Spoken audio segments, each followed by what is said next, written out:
Still working, Stacy? You sure? Okay. We're gonna call this evening's meeting to order at 6 p.m. And if everybody could please stand and join in the Pledge of Allegiance. I pledge allegiance to the flag of the United States of America and to the republic for which it stands, one nation, under God, indivisible, with liberty and justice for all. We are going to switch things a little bit. We are going to let BOCES do their presentation so that they can scoot out of here, because I imagine that we're going to have more questions about the capital update than we will for BOCES. So, okay. Thank you so much for having us. My name is Rebecca Stone, and I'm the district superintendent at BOCES. I've had the opportunity to meet most people. Today with me is Chrissy Choi. She is our executive operations officer, and Sandy Rufo, who's my board president. And what we're going to do is we're going to go through and Chrissy's going to talk to you about the administrative budget. So I'm going to give you a task. So here is the updated pamphlet for Whitney Point. And if you look at it, it goes through a lot of different pieces for Whitney Point. And I usually put it out at the end so that Chrissy can make her way all the way through the presentation. But there's a lot of great information in here when we're through that I encourage you to go through and look and see what services Whitney Point partakes in. It gives you a little bit more information about your district in particular. So we're going to go ahead and start with Chrissy. And she's going to talk about our administrative and capital budget. Thank you. Stacy, is that what? Okay. So good evening, everyone. Thank you for inviting us back again this year. I do recognize some of your faces. I'm Chrissy Choi, as Rebecca had said, Executive Operations Officer at BOCES, and we wanted to go through the administrative and capital budgets with you and talk about what it's looking like for BOCES for next year. So a couple of things we like to anchor to, similar to school districts, is we have a vision for how we do all of our budgets at BOCES. Not just the administrative and capital, but all of our program budgets. So we have a common approach that we adopt, but there's consistency across the organization, and that we're able to make informed decisions along the way, getting budget status updates throughout the year to see where we are so that we can support organization-wide decision-making.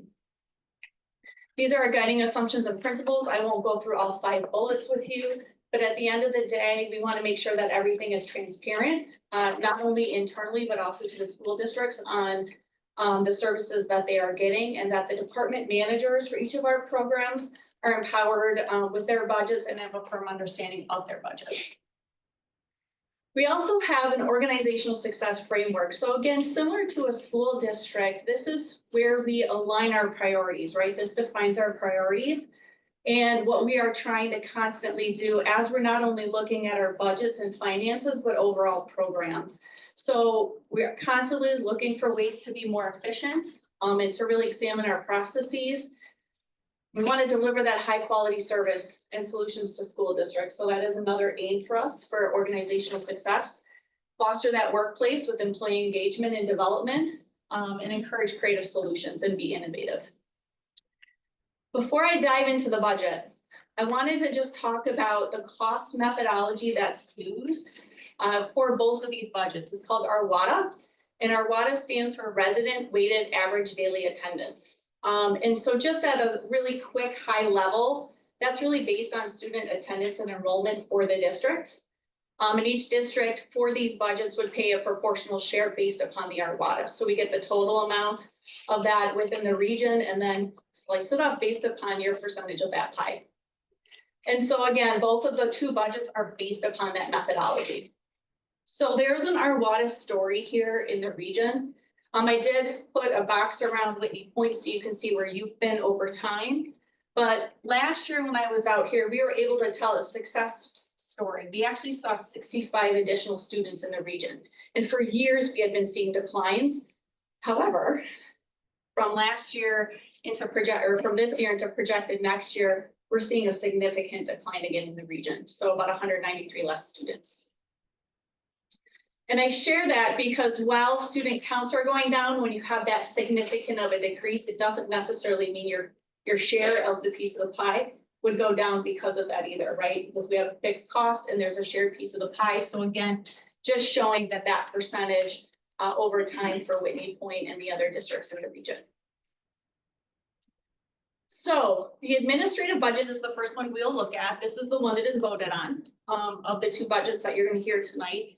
So this one is codified in education law, and it can only be comprised of these 4 areas. That's it in the budget. It can't increase, it can't change. What you see tonight is what it's going to be. Board of Education, Superintendent's Office, HR, and BOCES Business Office are the 4 components of this budget. This is what our budget looks like. Most people go right down to the bottom right-hand corner and say, hey, there's a budget increase of 6.28%. Yes, well, the budget increased by that amount. The share or the increase to the school districts is really 2.22%. And that's because the other revenue line, if you notice that is going up, we changed our investment strategy. And so that's able to offset the rising costs that we're seeing for expenses.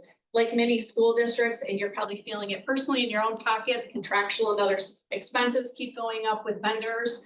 And so that's really a big driver besides salary increases. This is what it looks like for Whitney Point. So what was the charge last year in comparison to this year? So it's about a $6,000 increase year to year. This is the net cost.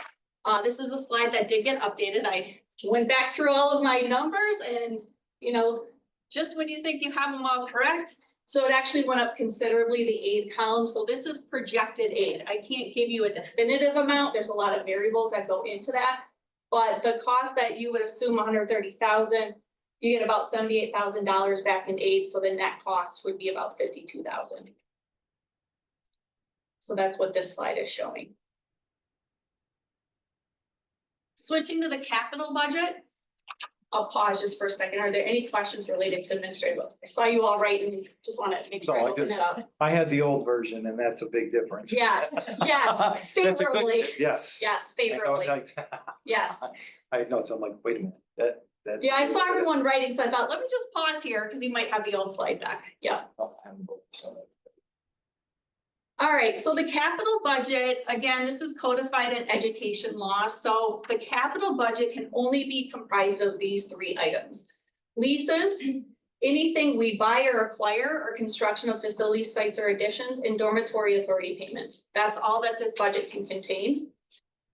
So if you remember, and I know there might be some new faces at the table and maybe some new faces in the audience, we did have a capital project vote. It had been about 20-ish years, maybe a little bit more than 20 years since we had done any sort of capital project up at the BOCES. That happened in November of 2023 and that passed.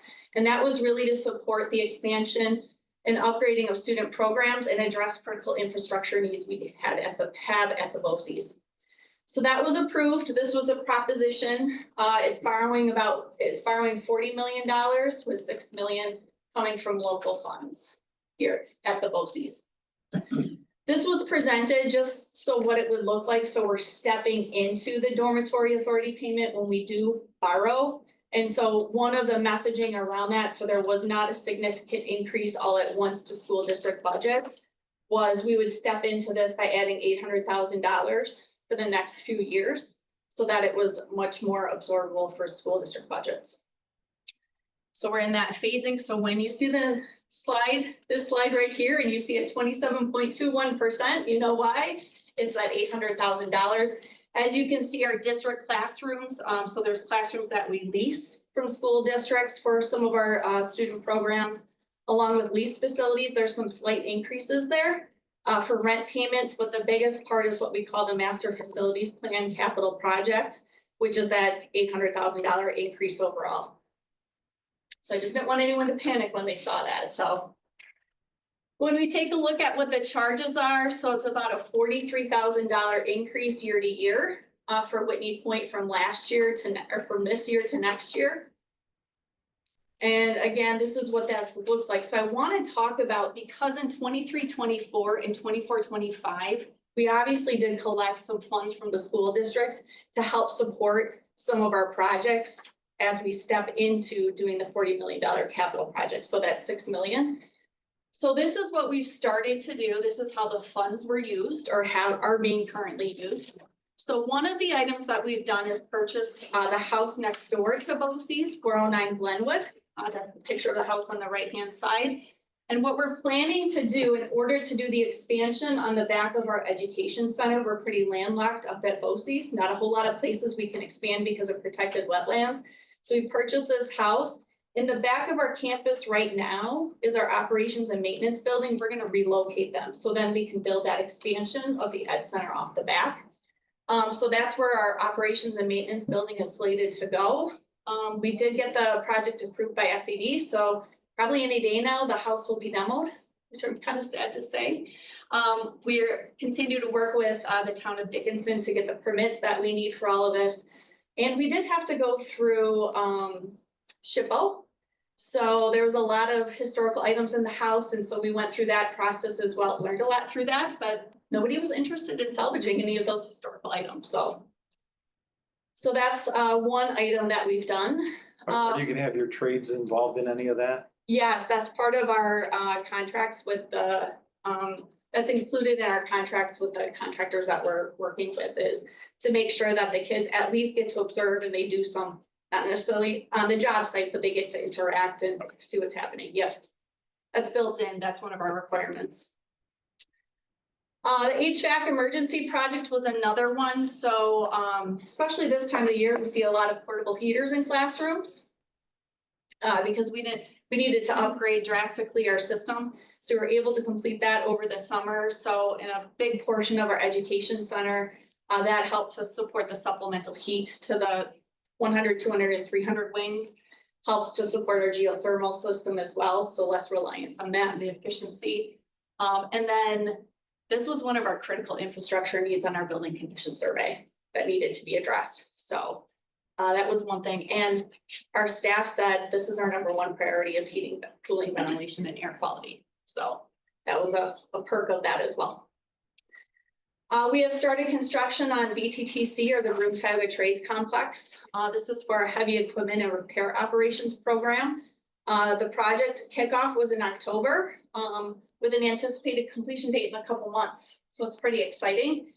Partial funding we did get from Donna Lupardo's office, so Assemblywoman Donna Lupardo, and we're looking at the possibility lower down on that site of a future solar array project.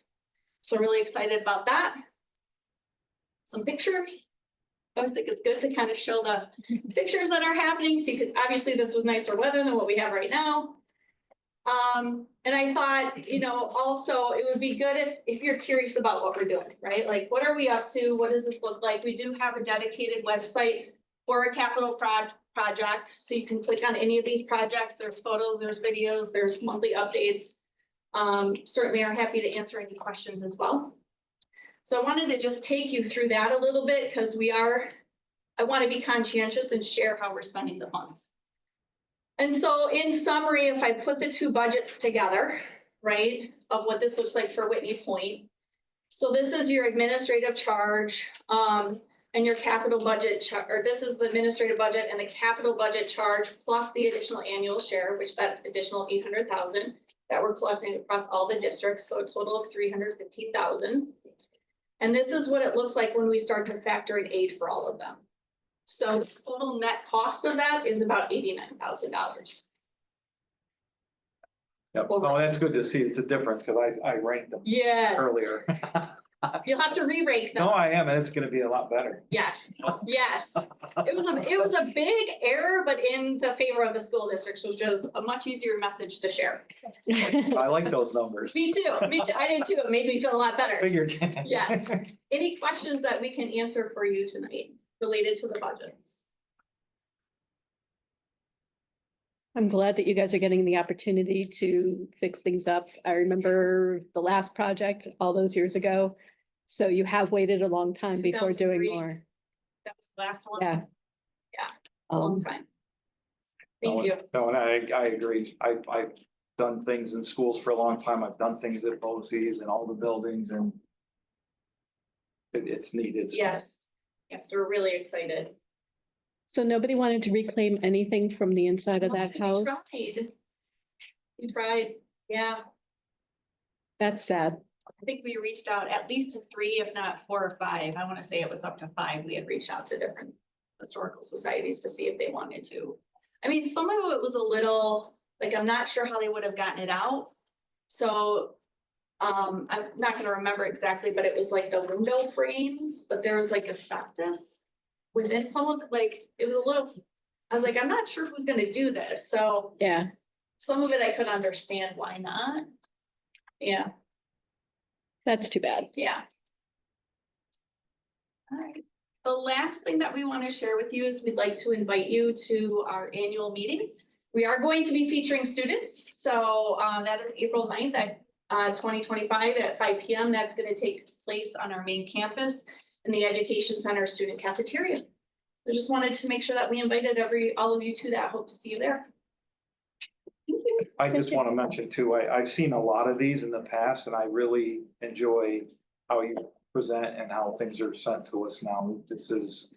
I like it. We took your feedback. I think it was your Well, feedback. Yes, it, It all. well, and I know, I You can just, see, like, we listened and we made the changes. We appreciate that. Thank you very much. I wasn't trying to do it that, I'm just saying, I like how things are highlighted. I like that the way that it seems, it's a lot easier to follow. Yeah, I also like getting it in advance. I Yeah. know sometimes we get it and gotten it more later and it's easier Yeah. to look through and digest. So thank you. you're welcome. You're welcome. Okay, thank you. Appreciate it. thank you very much. Thank you. Okay, we'll give them just a moment. Then next up will be the capital project update. How would you, did you want to go full, I family be a closeout? Great. Evening, everyone. A riveting presentation, so I will try and follow up. And, it's good to see you all this evening. Obviously, my colleagues, Chris Gray and Kristen Hacker from Ashton McGraw. All right, so why don't we go ahead and get into our monthly report as we always have by first looking at the photos. So you're gonna notice right off the rip that it's really all pool focused for this month's photos, and really we just kind of, what I had hoped through the photos, just walk you through the process there. So you can see on the first 2 rows, that's that marsh site that we've been talking about for so long. So in those first photos, they had already marsh sited that shallow end. And then in the one to the right, you can see the crews working on marsh siting that deep end there. So we just thought it was cool to get a kind of action shot of it while it was happening. It was a cool process personally for me to watch, because I heard this talked about for more than a year now, and so I wanted to see it firsthand. So then moving to the second row there, that photo on the left, that is the completed marsh site, and then the photo to the right is just as the pool was being filled, which did go very well, thankfully. And then really the bottom row of photos is the pool substantially filled. We had to leave it a bit low just to clean the gutters out. But now, actually, just as of while we were walking the board through, it is at its full total capacity of water. So just some photos there. The one on the right also just showed the bleachers, because I was looking at the last board report and we had the bleachers hadn't been installed at the last report. So just kind of highlighting those as well. So moving over into our report, just really the project issues and concerns. And the critical issues at this point, we're obviously very close to that finish line. So the critical issues here, the startup and commissioning of the pool equipment and HVAC systems. I'm happy to report that's happening Thursday morning. So startup and commissioning it out at 8:30. We have the LED contractors lined up, as well as our design team and commissioning agent. So hoping for a flawless and smooth startup there. The second one we have there is the Department of Health inspection. The permit. Obviously, the Department of Health does need to issue the district a permit for them to actually start swimming in that pool. Their inspection is scheduled for next Wednesday, February 19th at 10 a.m. We've been in constant communication with the team over at the Department of Health. So just really trying to understand things that they're going to look at, action items and deliverables they need from us so that they can actually issue us a permit. And so we're steadily working towards that. And then the final one there is the certificate of occupancy. So the architect needs to submit it to SED is State Education Department, and then issue us a certificate of occupancy. So there's obviously a number of components that's part of that documentation that the architect sends over, and Krista, you can expand on a little bit more if you'd like, but more or less it includes the Department of Health stuff, architects, substantial completion certificate, fire safety inspection by BOCES, which that is also scheduled for next week, next Thursday, the 20th. So we do have all these entities lined up. And our hope is, our target is to have that certificate of occupancy documentation sent to SED no later than next Friday. So that's the target we have for the team. And it's usually a 1 to 3 day turnaround to hear back from the state to get that certificate. And about a similar thing for the Department of Health, because we did ask that question with their turnaround time would be. Under the concerns section, I mean, these are a little bit of regurgitation from the previous board, but just the concerns is just to follow through on the manpower and schedule commitments. The completion of all the remaining construction safety equipment and cleaning that would be needed to pass that DOH inspection. So again, that's some of the information we derived from the conversations we've had with them.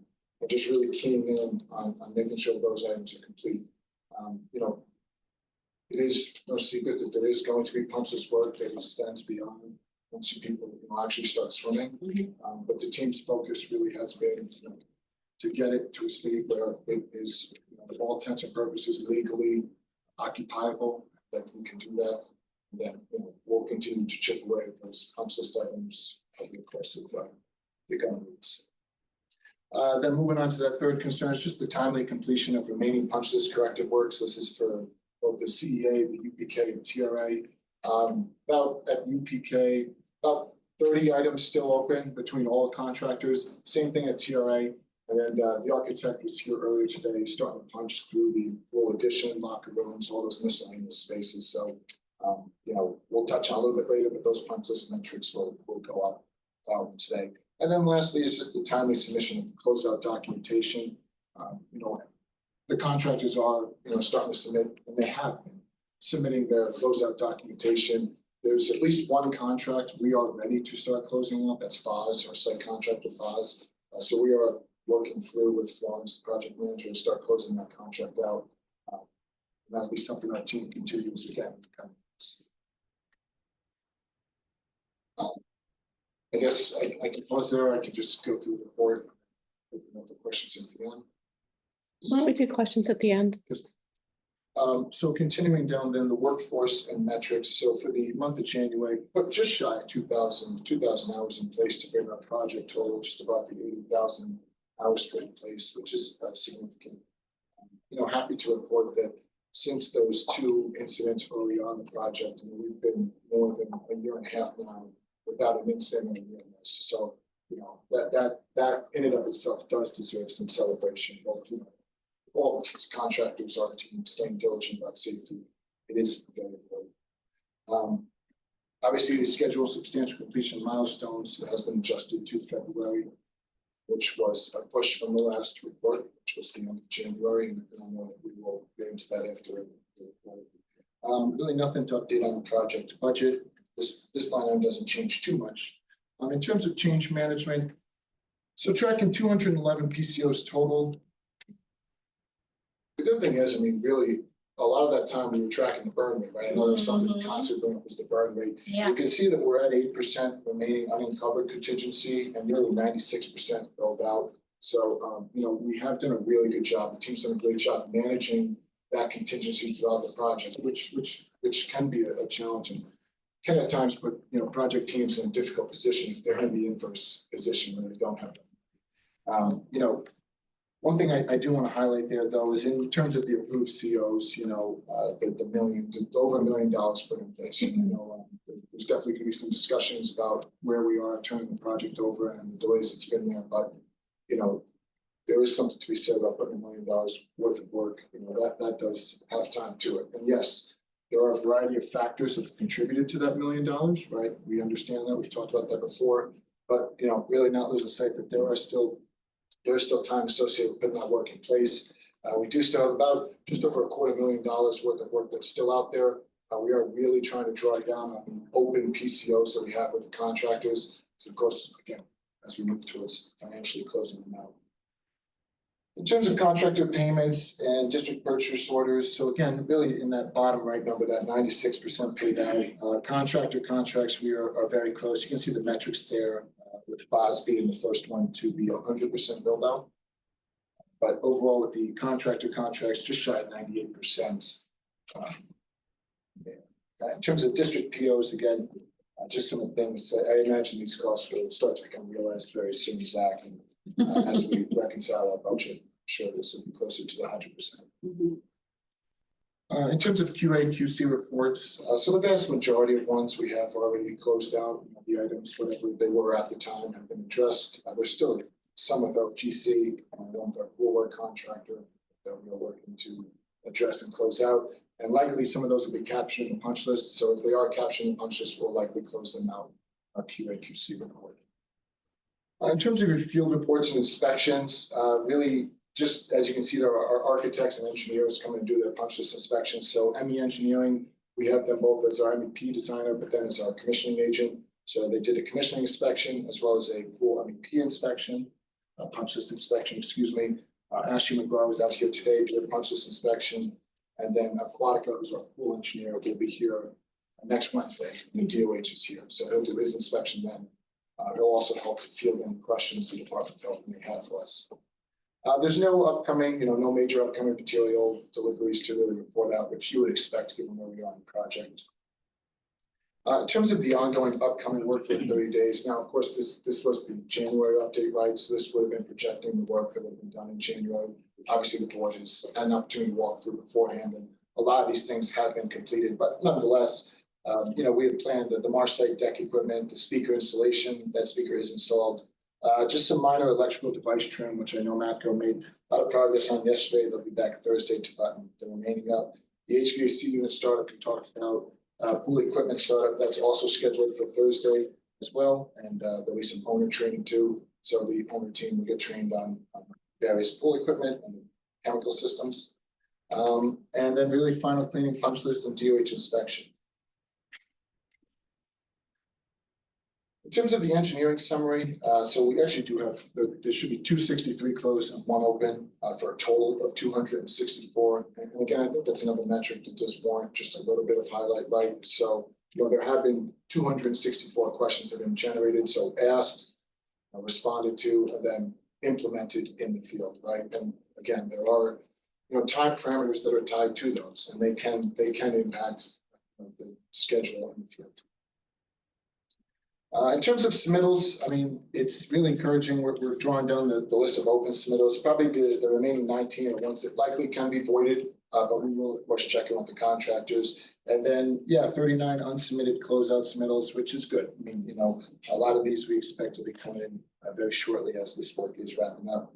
Not a lot of new special inspections to report out. And then in terms of punch list items, so the total number did go up again. That was due in part to the commissioning inspections and MEP punch list.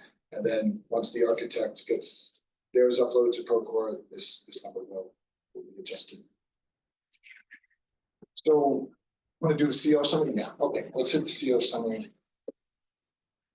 All right, so change order summary. There are no change orders that we are here seeking board approval on, just really updating you in terms of the change orders that we've formulated since then. So this just bundled these PCOs into a formal change order, which the architect then sends on to SED.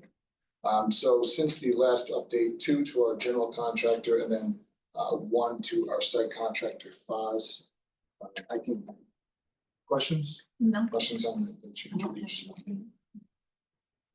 I just had a quick question on the punch list items. Yes. So obviously, that's always, a big task at the end of a project. Do you anticipate any costs associated with the punch list items that we would incur? It might result in change orders. Or, are you aware of anything of significance? Because I'm not referring to, pennies on the dollar. I'm talking about big items that. Of significance, then no. No. There are a few that were highlighted. For example, one that came to mind was some MC cable in the laundry and storage room. That was not in the electrician's contract. The engineer's comment was they'd like to see that in conduit, right? And how much would that be? Give me, you don't know, Well, I mean, a conservative number for you, I put it $1,500. Okay, so, right, I just wanted to make sure there's no surprises for us to be concerned about, because there's a lot of punch list items. Yeah. And that is not uncommon, especially for a project of this size and the duration. Correct. So I was just curious, but I just would like to say to all of you, understanding the depth of this project and the amount of subcontractors that you had and your budget and all of the unknowns that you uncovered that you could not have anticipated, phenomenal job. Really, I've not seen a project this well managed in quite some time. So kudos to all of you on a very good job, well done. And you did a great on I love the presentation format. We've given that compliment to you guys over and over again, but just wanted to reiterate that for future projects that you may be supporting. I will build a little bit on your comment about the punch list, the phase, right? Inherently a very challenging part of the job, because everybody wants to take a breath and be done, and we want you to finish and be done. Mhm. It's a challenge. With respect to the cost side of that, as we're doing punch lists and as we look at stuff, Greg, his team, look at stuff that's out there, there's gonna be some stuff that we may not be thrilled with, right? Sure, But we have to then weigh, that is the fix is the fix worse than the condition, right? Okay. And I anticipate that I'm gonna have a little bit of back and forth with some of the contractors about how to monetize that, maybe, Mhm. right? Yeah. If I say, look, okay, I can live with, this is okay, it's not exactly what I would have liked to have had it. But there's gonna be some of those conversations. Absolutely. And that's not going in the way that you're spending more. Sure, It's a way that I'm gonna, just hold people a little accountable for it. But I don't wanna go tearing a wall down, put right, it back up at this point, you know what I mean? exactly. But on the flip side, if there's some quality things there that obviously don't affect its form or its function or its structuralness. Yeah. We're gonna have some conversations. Sure. And those might be a bit protracted depending on how we do with them, so. Yeah, yeah. That's why I hold retainage. Yes, absolutely. All the And time. you have to, but great job on, your percent complete and the numbers and, overall, I'm very impressed with how you manage this project and our money, and Thank you. we're very conscious of it. So thank you. And that notwithstanding, I think that a lot of people are disappointed in the huge delay on the pool. And I fully understand that there was a lot that you couldn't control over that. But I do feel that 6 months extension was probably a little unexpected Mhm. on the district's part. And I just hope that the things that could have been controlled, word will pass down that perhaps contractors may need to be more in control of what they're doing.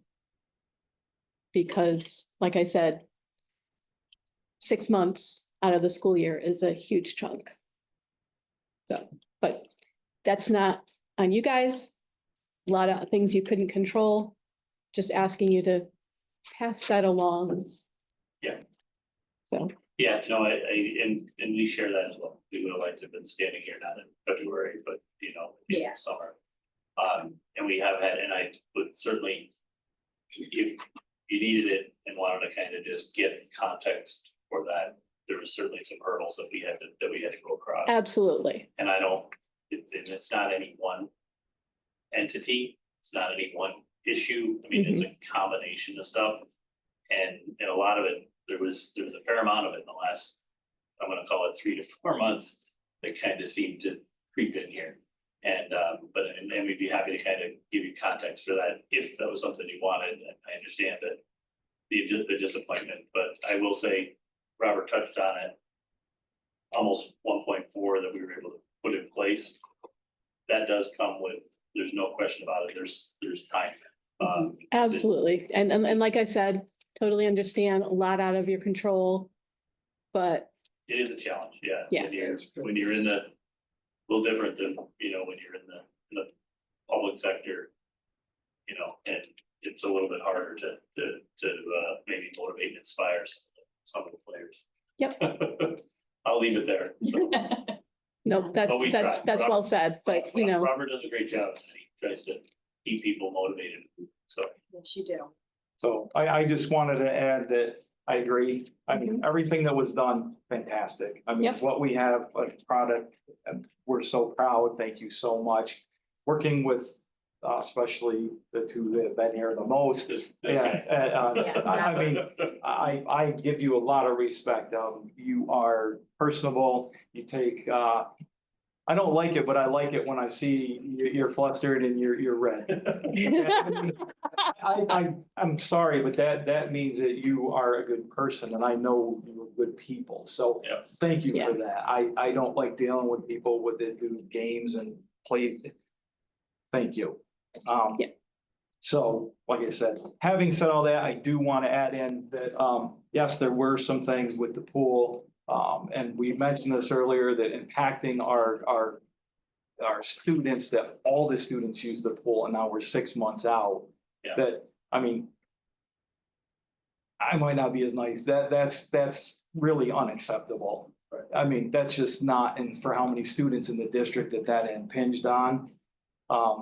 And with all due respect, there was a boulder, but there was a lot of manpower issues, and that's not on us. Our boulder, then I'll take that. That's us. If it's hard to get people in and do what they were supposed to, that's not on us. And I'm not trying to be personal about it, but, and we pay for something, we get it. I know there was an issue that was meant about like penalties, and I know that doesn't work, but as a person that's sitting here, that was brought up that you did something wrong, you got smacked. Yeah. I don't like that there's no penalties for the people that aren't doing what they're supposed to. I don't mean the people that have been No. here presenting. I mean the people that aren't doing what they're supposed to. And for me, that's I don't know if I can even use the right adjective, frustrating. That we're just powerless. Yeah, And I know that you tried what you could, but it's very, very frustrating. Yeah, your options are somewhat limited as to. I would say not powerless, but some of the opportunities that you have for that are not the best opportunities, right? So ultimately it's powerless because it's sitting here, there was really nothing that could really be done. I mean, to push where it needed to be pushed, other than through the correct people. And like I said, I respect you guys and all that, but as a board member, here it is, and it's gonna be the middle to end, and that was my next question. So you said that Certificate of occupancy. yeah, I was looking at my notes. See you. You said that was on Friday. Is that gonna go out this Friday or next Friday? Plans for next. Next. Okay, so then 3 days after that, so Assuming that it gets approved and there's no issues. then that'll be the 24th. Because, okay, Yes. but so that's. And Are you trying to get to an end date? Is that what you're looking? a little bit. Okay, I was just curious where you were going with No, that. I'm Okay. just trying to, I have it all mapped out and I'm just, so unfortunately, there's only 28 days in this month, so that's the 24th, so again. So we're not gonna have the kids in the pool, so we're gonna use that week after the 24th, just to get our staff in, our teachers acclimated to what the routines are gonna be in the pool. And then our aim is that, so it's really March, Well, that's what I was Yeah, getting to, that right? So that for was the your most goal. part, Yep. no matter what it was, Mhm. February is totally, Out. the pool is not functional in February, it will be March, so. You were and it was kids, supposed to right? be- Yeah, it Yeah, was timeframe, yeah. functional, yeah. You were just looking for what was projected as what was Yeah, actual. yeah, and like I said, I'm sorry, but that's just really unacceptable. I mean, So. 6 months is a lot. So with what Tom said, obviously I'm in the project management sector, so I can appreciate your struggles. I would imagine that with your project closeout, you do lessons learned and look at where the barriers, the pitfalls were and the struggles that you had. And you probably do a pretty good job of looking at the subcontractors that you hired and identify where the shortcomings were. Did they really put enough manpower into it? And what types of issues did you run into? So for future projects, you get best practices, lessons learned, and do a better job with lead time based on the contractors that you hire and what you can expect in their performance. I mean, is that fair to say that you would present something? Would you do something like that or provide that to us with like a lessons learned? And you know, where you saw the most significant issues and what you came across. So you did present some of that through the duration of the project, but that would actually give high visibility to the board and to certainly the district on understanding, you know, where the, you know, issues were, barriers, struggles that you have, because at the end of the day, you're the boss. And you've hired all of these people to do a job within a certain time frame, and then things came up where they weren't able to for many factors that we saw throughout the process. But that would give us a better picture of, you know, what actually happened, and, you know, just something good, I think, for people to understand and know, because it's not just one person, it's not just one subcontractor. No. It's a combination of many things. Some things have prerequisites, so you can't start something before something finishes, and you guys know that, and you have the big picture. But I think at a high level, sharing that with the board and the administration team might be beneficial for future projects, just a suggestion. Certainly. Yeah, I would say the one that we probably perpetually work on, right, and it's not specific to construction, it's just a communication piece. yeah, It's really tough. People act and react predicated on what they think they thought you heard you say. yeah, And that is a perpetual one that we work on all the time, as I'm sure everyone on this table does as well, right? And education, same thing. Yeah. It's that ability to just make sure the message you sent is the one that's received exactly. is one that we always do. And we do sometimes do a sit down at the end and just get it, you know, have a little conversation around Yeah. the table. Yeah, And I think that can be helpful. Yeah. Forward. Yeah. yeah, it's always good. I've always done project closeouts with that, and it really helps you look at what went well, what didn't go well, and what are we gonna do next time to make sure it goes better. So Yeah. like Tom and Stephanie said, it's hard for our small community to lose such a important piece of our community and our school, because everyone was using the pool. Yeah. But we had great partners throughout the process, so we were grateful for that, but we're glad it's done now for the most part. And it looks amazing, and we thank you guys all for your efforts. You did a really good job. So like I said, though, we did hear August and it wasn't perceived. That was what it was, and now it's March. So that's where I had the problem. But I would never have any problems ever dealing with the group again. Like I said, everything that was done, Great job. 99.9%, everything was great. It's just this one little thing was a big thing. It's a Yeah, big thing. Yeah. yeah, So, I mean, 99.9, the 0.1 was huge though, but thank you. I do appreciate and thank you. And I have to agree with the reporting process. I've sat at this table for quite a few construction projects now. It was consistent, informative, and we had it to look at. We haven't always gotten that in the past. Really appreciated it. I felt like we were better informed on this project than I ever have on. Valuable feedback. It's definitely a best practice you should have in every project. Appreciate that feedback. And so we'll have one more meeting with you guys for closeout, right? Probably, I would say probably at least one more, but Yeah. if we need to have more than that's. So, Be here to attend the pool party. so I think it would be great if Robert at some point did a cannonball off. I think we off should push the- him in the off- pool. Now, we already discussed that, but I think I a was cannonball off of the diving board might be He's a pretty good sport, so I don't think he's gonna. I'm a strong swimmer too. I don't think he'd fight you. Well, it looks great, you guys. It really does. You did talk about, maybe a dunk tank. There you go. Oh, yeah. Did he? No, you guys were great. We would like to dunk the contractors that took a little longer, right, No, Tom? when you said that, it's like, not, Not I you haven't seen the pieces I want to dump. You could turn it into a little fundraising. There you go.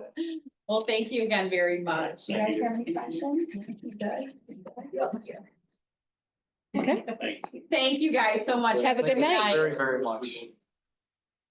Sorry, I got messed up. I was driving from Syracuse. Oh, nice. It's pretty cool, except is it beautiful? whatever cleaner they were using though in the vestibule, it was so strong you could taste it. Oh, really? Yes. So it looks good, huh? It does. Then it Beautiful. smelled like fabulous instead of chlorine. I love So, fabulous. no, but it Oh, does. Well, they don't have any of the chemicals in yet. It's gotta smell. Oh, like look chlorine. at that. Yeah, yeah. That's gorgeous.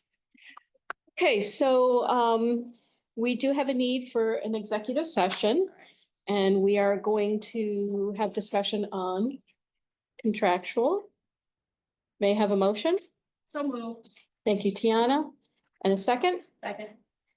Thank you, Aubrey. All those in favor? Aye. Any opposed? Any abstain? And it's 6:46.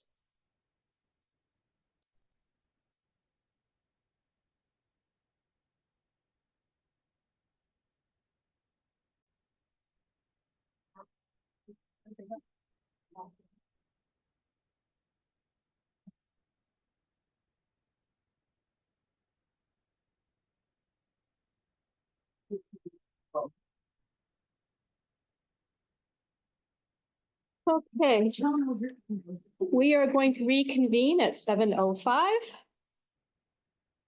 Correspondence, there is none. Policy discussion. Okay, so we have two sets of policies. Again, I'm just gonna ask you to review these. You wanna just pass them? Yeah. Yes. Okay. Oh, That you're reading something. So.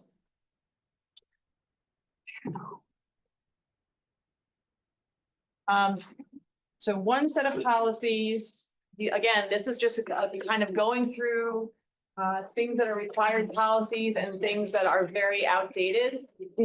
And so the first one I'd ask you to look at is the computer use policy.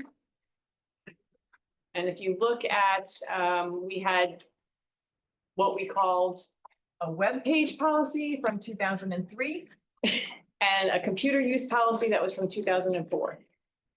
So the world has changed a little bit since then.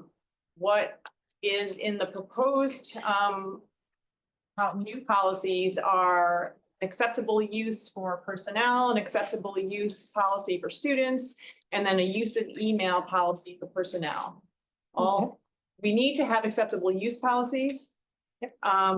Use of email has been recommended just because if people misuse email and we hadn't told them how you're supposed to use email, then you really have no recourse there. So if you can just in your spare time, when you have nothing else to do, read through these and then please, if you can, if you have questions or comments or things that you notice, email me.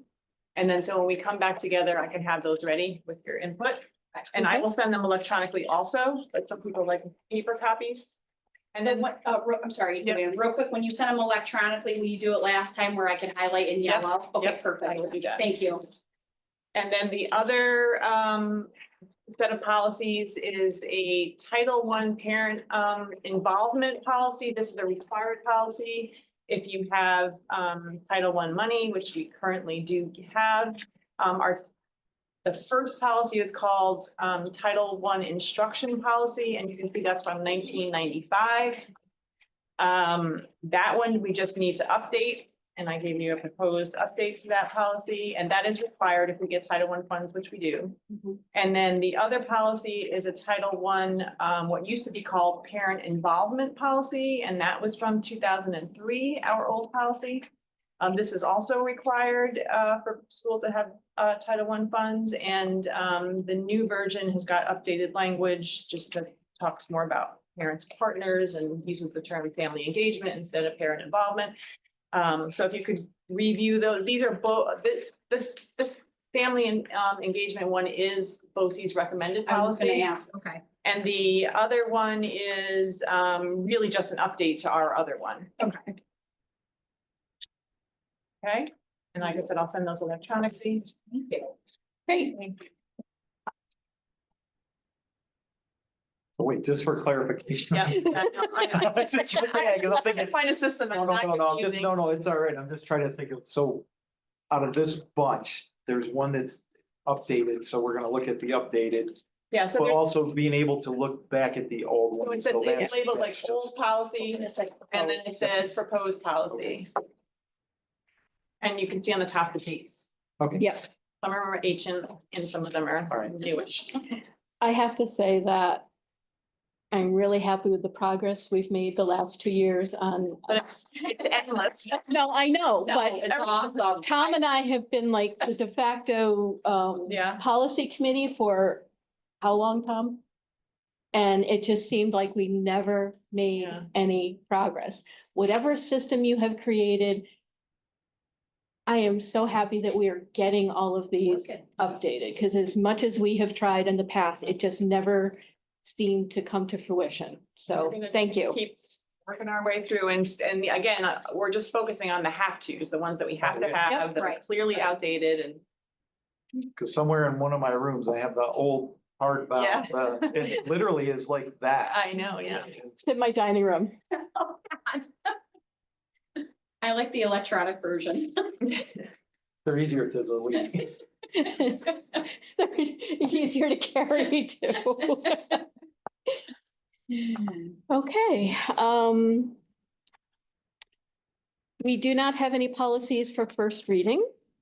We do, however, have 2 policies for second reading.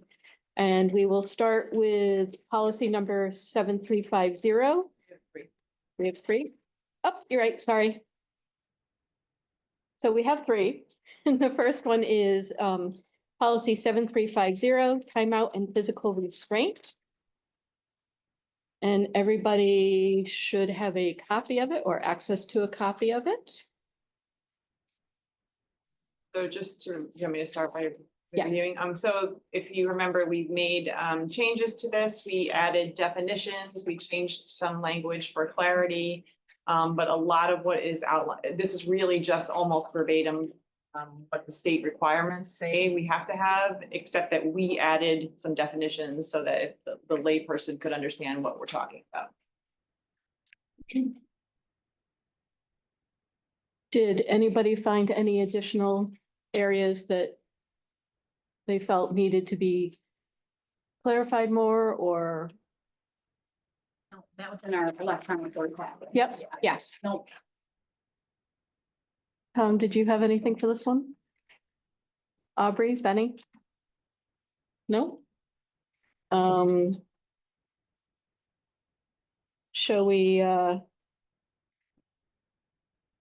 do a motion for this? Motion to for second reading and adoption? Yes, so You move? I move it. And did somebody second it? Sorry. Okay, got Benny. Funny. Any questions or comments? Oh, looks good, thank you. All those in favor? Aye. Any opposed? Any abstain?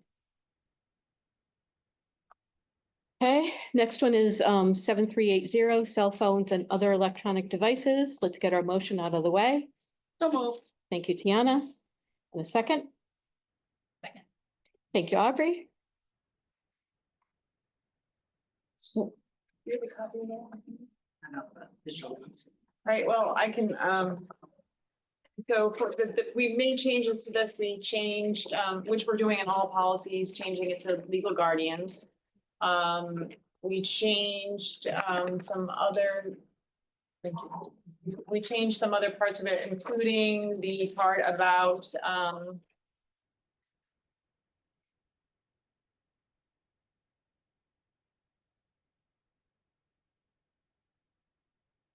you know,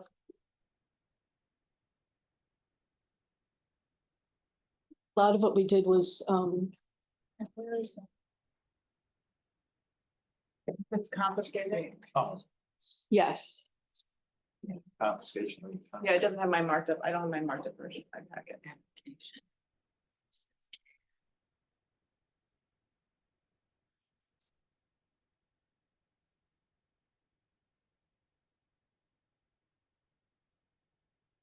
It's under violations, isn't it? Oh, there we go. Any electronic, thank you, device not retrieved after notification of the legal guardian after 30 days shall be subject to disposal. So that gives us like, again, as we said, this doesn't really happen. We don't ever dispose of phones, but if there ever should be a case where that really happened, one, we definitely wanted to make sure that the legal guardian was notified. And then we left that language shall be subject to disposal, doesn't commit us Doesn't to actually commit it, okay. disposing of it. And the notification to the legal guardian, what type of notification is that? Is it multiple times in different ways? Well, again, we discussed at our last meeting that this like doesn't really happen because Okay. people have $700 cell phones, they want them. They want them back, so it's really just a Yeah, I mean, formality? yeah, I mean, Okay. we almost took it out, but then thought just on the rare case that something could happen, that we Okay. didn't necessarily have to keep it. So, I don't know if anybody's, I mean, When you notify, is I mean, it, has it ever happened? No, it's never happened. Because the ones Okay. that get probably taken to are probably like the dummy phones that are like the ones that aren't really being used. that okay, Yeah, all right, yeah. Got caught. so we're covered then. Yeah, and then Yeah. we, just to reiterate, the reason we have this policy, even though we don't have cell phones during the instructional day, is that for the rest of the time, we need to have some expectations about appropriate use and what's not Yeah. appropriate. Does anybody have any corrections, comments? Okay. Then all those in favor? Aye. Any opposed? Any abstain? Next one is professional growth, staff development, policy number 6230. May I have a motion? So moved. Thank you, Tiana. And a second. Second. Thank you, Tom. Okay, so you may remember that we had some policies that were just clearly wrong, offered things that we don't offer or have not in 30 years. This just outlines, the fact, we did change some language, make sure that it had to be pre-approved. I think, Tom, you're the one who suggested that people just can't decide they're gonna go to attend things without. So it all has to be approved. It has to be related to their to their work. And the rest of it, and it's open to it could be remote, it could be video conferences. And then what's also outlined here is just like the mentoring program, which is what we're required to have. So there's nothing inaccurate here now. And we were able to combine Yeah, we several combined policies two. into one. Yeah. Three get to one, yeah, that was good. Nice job on that. Get rid of the thickness of that book for Tom. We should put those on display someday, Tom. In the fireplace. Not that the policies are bad, just the book is big. and That's heavy. right, that's Yeah. right. Okay, any further questions or comments from the board? Okay, all those in favor? Aye. Any opposed? Any abstain? Okay, that brings us to our first opportunity for comments from the public. There will be a second one towards the end of the meeting. Each speaker will be limited to a maximum of 3 minutes and the entire public comment period to a maximum of 30 minutes. This may be waived by majority vote of the board. The board requests that each speaker stand, states their name, residency, and topic for discussion. By law, the board will not permit any public statements regarding individual students or employees. Please be advised that while the board takes public comment very seriously, we are not allowed to comment or respond during the meeting, as this is our opportunity to hear from our stakeholders. Items brought to the attention of the board will be taken under consideration for future responses or action, or the proper staff member will get back to you at the appropriate time. And again, the reminder that there is a second opportunity at the end of the meeting. And is there anybody who would like to speak tonight?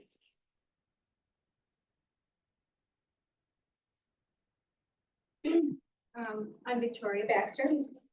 Do you mind coming up, like, right about here? I'm not really a public speaker. No, and we understand that, but there are people who are watching via Zoom, and if you're too far away, they can't hear what you're saying. Okay, so face that way, come up here. Just a little bit. You don't have to see them right in front of us, but just a little bit closer. Okay. Yeah, thank you. Two public speakers. No, and I totally get that. It's just that we don't want to make it so that people who are attending via Zoom can still hear what you have to say. Okay. I am here to bring up a few issues, so I don't know if it stays within the 3 minutes, but my first issue is the bus garage. I have had issues with the bus garage myself. I have had several parents reach out to me to come to this meeting regarding the bus garage, with their own issues as far as Bob Wolf. You cannot, if you remember my Okay. statement, You can- Whoever you want to call him as the bus garage, not taking matters seriously, the way that parents are being spoken to, how the issue is being addressed. Just very unprofessional. Things are not being handled. I have had parents reach out to me about their children being harassed, assaulted on the bus, not only by students, but by the bus driver, by the bus monitors. I've kept quiet for a long time because it doesn't really affect my kids. However, now it's kind of becoming that issue. Again, I'm not gonna be speaking out as far as which buses it is. However, I think that the staff on the bus garage end needs to be reevaluated because it's just very unprofessional. Things being said and as far as cursing, telling people to shut the F up. Just inappropriate comments.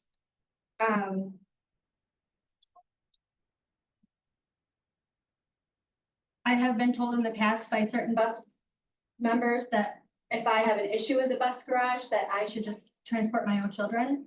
A lot of these parents don't have that luxury. I don't have that luxury. I have to get them on the bus to be to work in the morning. I can't just be home by a certain time to get them off the bus. So this is an issue for me. I feel as parents, we should be able to safely, like, have the state of mind that, oh, you know, our kids are safe going on the bus. Knowing that nothing's gonna happen to them, they're not gonna be bullied. If there's an issue, that the bus driver and the bus monitor will take care of it, and if that's not the case, then the higher ups will take care of it. But that's not the case. But that's one separate issue. Another one that I recently have encountered is the new 6th grade lockers. This affects my daughter personally. She's a very responsible girl. I don't take that, you know, I'm not saying my kid's perfect, blah, blah, blah. I think that it's ridiculous. No steps were taken to fix any of the issues. It was just, we're pulling lockers from these kids. They don't have anywhere to put their sports bags safely and secure. They don't have anywhere, they have to carry these heavy backpacks on their backs all day, throughout the day. My daughter, I've exempted her from the couch thing. She gets a phone pass because she just keeps it secure in her locker. She doesn't touch it all day. And now they're hounding me about, she needs to put her phone in a bin at the beginning of the day, and I've told them that's not happening. So my kids don't have a safe place to put their belongings as well as all Okay, the other kids. you are over your 3 minutes. Okay. I would propose to allow her to continue talking. I agree. Thank you. Thank you. Sorry, we just have to Yeah, follow. Okay. The underpouch issue was an issue at the beginning of the year. However, I do realize a lot of schools are doing it. So, I mean, it is what it is at this point. It's just, for me, I see it as just a power trip thing, but a lot of people don't agree with that, and that's fine. But now with the 6th grade lockers being taken away, I just feel like, what are we doing? The kids are just losing their sense of independence. They're losing their sense of responsibility. They're not being taught correctly as far as, okay, well, now you're being late this many times, you know, how do we fix that? Instead, they're just pulling lockers. There's other things that could be done as far as steps that could be taken, you know, let's take out the morning stuff and bring it through the morning portion of the day, and then go to your locker, and then take out the afternoon stuff and bring it through the day. And then just, you know, even if it's once in the morning, once in the, you know, during the middle of the day, and then the end of the day, something. But they just took them. And I have reached out to the TRA principal, and I got a very vague response. Nothing was addressed. I had brought up, you know, head lice issues, bed bug issues, any kind of bug issues, things being stolen. Where are they putting their belongings during the day? Because I've been told that they're just going against a wall. I told my daughter I don't want her stuff touching any other student's stuff just for that purpose. So this is another thing, they're reaching out to all these teachers as far as how are we gonna accommodate this specific student? So I feel like it's just contradicting as far as like you're taking that extra time to try to accommodate these kids when you could have just taken that time to just teach them the proper ways to not be late or not mess around in the hall or, that kind of thing. So that's what, we're not taking. And then I came here today because I feel like I have addressed the issues with the higher ups. I won't mention names, but, and they're just not being taken care of. At all. And I as a parent, I used to go to school here. I loved school, loved it. And in those days, I was punished for what I did. And now I feel like these kids are being the whole student body is being punished for one kid or two kids. When there's bigger issues to be solved. There's vaping going on in schools. There's bullying to the point of assaults and people pulling their kids because of it. There's bigger issues and we're worried about taking phones, taking lockers, all this other stuff. So I'm here today just to bring up the bigger issues versus having to deal with the phone situation and the locker situation. I want my daughter to have a locker. I want her to have a place to put her sports bags and be, this is our first year with lockers. It's so exciting for them, so exciting. And they got that taken away. So that's pretty much the gist of it. Okay, thank you very much for your information.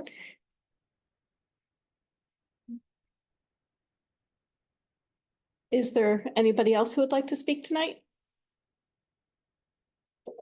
Feel like I'm on Shark Tank. Don't feel that way, it's okay. We don't My name's fight. Damon Miracle. I'm a TRA agriculture and technology teacher. It's my first year teaching, and if I was asked last time this year, if I would be standing in front of a board today, I would laugh at the person asking me. So I'm here to address not an issue, but a new activity and extracurricular that I'm starting. It's called FFA. It's a leadership opportunity for students to be involved in grades 7 through 12. And it involves a lot of different fundraising that I like to propose to involve the community more or less. One thing that we've done in the past week was we got flower donations from a local funeral home and turned it into a fundraiser. So I had the students learning floriculture, how they can take apart the flowers and then create their own. We ended up making close to $300 in less than 3 days. So little things like that, I'm really excited to use the money for our state convention that's coming up in May. I'm here tonight to just introduce myself to the community and ask for support and involvement with my club. FFA has been going on for over 100 years. This year's the 100th anniversary of state convention. So I'm really excited to be able to have that opportunity we have 12 students who are active students in this club right now. And we're pushing for more. I have close to 20 of them who are interested, but have to get parental approval, and it's a process, but it's very engaging. I don't know if anybody knows about FFA. I was going to say, Heard for about it? people who don't know about it, would you? Yeah, so I would have loved to present something tonight, but I didn't have the time to prepare yet. I can always come back with this, or you can email me and reach out to me. So it's funny, when I started here is I asked a bunch of adults, do you know what FFA is? And they were like, no idea. I had some data that I had written down, and I had close to 80% of adults that I asked out of 40 of them that no idea. So it stands for Future Farmers of America, but it was changed in the 1986 to just National FFA Organization.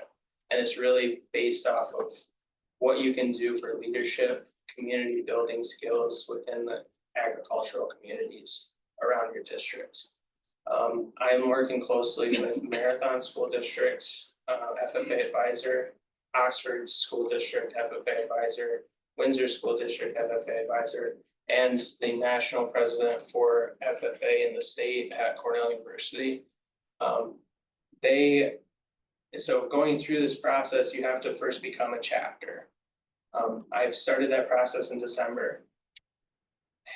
To be a teacher and to be an advisor for FFA, you have to teach a certain amount of credits. Now, right now, I only teach technically one credit of 5 different courses, so it's the same class.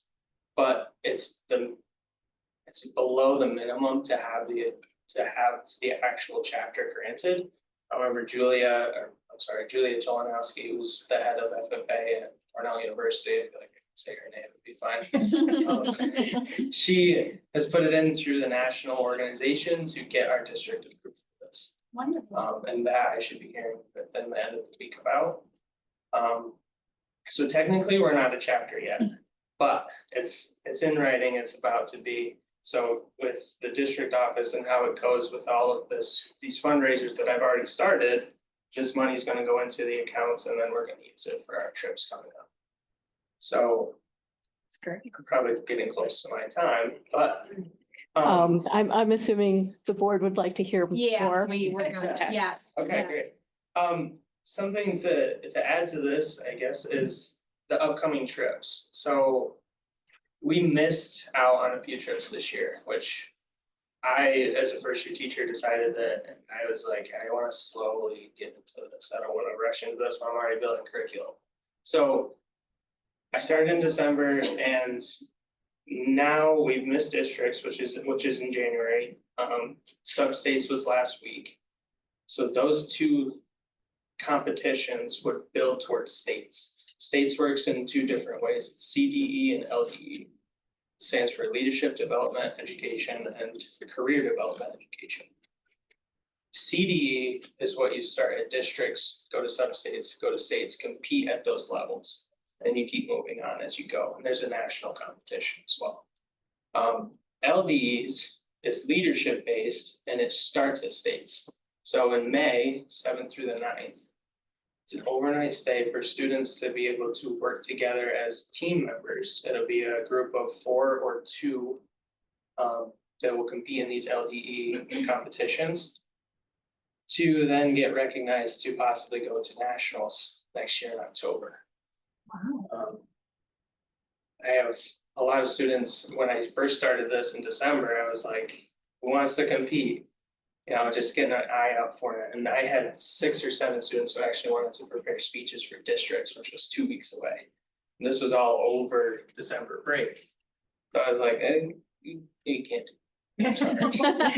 We're not a chapter. And actually, back when I first started it, I had Oxford reach out to me and said that they would donate their traveling, their corduroy jackets for the students to be able to wear during districts. But, you know, time was on our. Not on your side. So, the next step for me is Monday, I'm taking 3 students with me. They're meeting me there at the Broome County Farm Bureau meeting, the board meeting there. They're gonna present, those are my president, vice president, and our recorder. They're going to present what FFA is and what our mission is in our community. And our mission is community within a community. So we're building up this leadership inside of the school district, how we can. That's great. Exciting stuff, Damon. Yes. It's Damon, right? Yes, Damon. Wonderful. So I know that we usually only ask for presentations when the whole board is interested in the information. I know that once you have more, I feel like if you would come back and present to us and do a presentation for us to give us more information on this, I would appreciate it. Is Yes, the rest of the board in absolutely. agreement for that? Yeah. Maybe Okay. bring some of your students. I would love to. Yeah. Yes, that'd be absolutely. great. Bring your students. The Yeah. ultimate goal, like, so right now we have, I think 3 or 4 students from the high school that go up to Marathon's FFA chapter. And work with the FFA advisor up there. My ultimate goal is to try to outreach to the high school, to have students come to me for meetings and to have our own chapter. Mhm. Because believe it or not, Marathon is in a different district than us. Yeah. FFA though, too. Yeah. So they're District 7, we're District 4. So it would be nice to have the people that are in our school working together in District 4 and competing in our own district. Mhm. So Well, wonderful. And thank you for your passion and sharing it. This is exciting. It is. And And, good luck to getting the chapter. Yes. That Thank sounds you. great. Yes, thank you. A nice job presenting in front of the board. You did. Good job. And there were no sharks. Okay, is there anybody else who would like to speak during this portion of comments from the public? Okay, that brings us to commendations. All right, so first and foremost, please do take a moment to look at the wonderful artwork that we have displayed for us this month. Thank you to the art department for that. Do a good job. Yes, they do. Broome Tagabosi's New Visions Academy teachers and current students for their presentation about New Visions options to the class of 2026 students on Wednesday, January 15th. Commendations also to the Whitney Point PTA, 4th and 5th grade students, TRA administrators, faculty, staff, and volunteers for a successful and fun afternoon at Kids Night Out on Friday, January 17th. So late afternoon, early evening, maybe you'd call that. Miss LaFergola Wesser, Miss Farwell, and the TRA Drama Club, TRA administrators, faculty and staff, and the many, many, many volunteers in the wonderful production of Annie Jr. on Friday, January 24th and Saturday, January 25th. The Whitney Point PTA, volunteers, students, TRA administrators, for faculty, staff, and other volunteers for the fun annual Mother-Son event held on Friday, January 31st.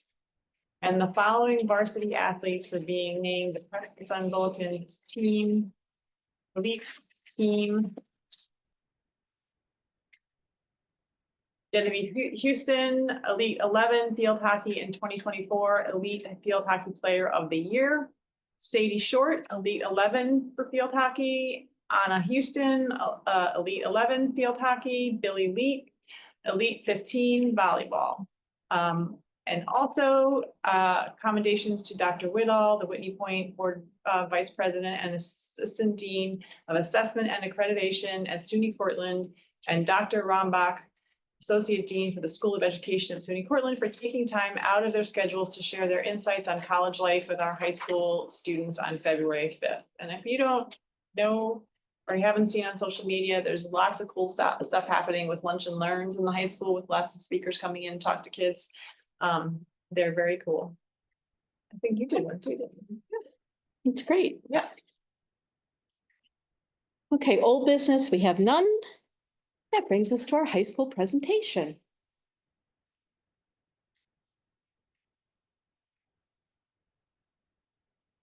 You don't want me to talk about the budget, I'll tell you that. I don't think Zach wants to talk about the budget either, you know. Actually, he'd like to have somebody else talk about it probably. All right, Stacey, I want you to time me because I really want this to be 15 minutes. I feel like they're great presentations, but I really want us to be able to, you guys got it yesterday. If you have questions, stop me. Otherwise, I don't want to say I'm gonna blow through it, but definitely 15 minutes starting now.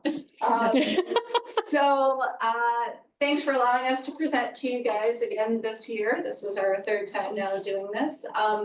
And when we think about the high school, we still, throughout our district, with our PLC model this is now our 4th year working on the PLC model, our 4 critical questions that drive our work are: what do we want our students to know? How will we know when they know it? What will we do if they don't? And what will we do when they do?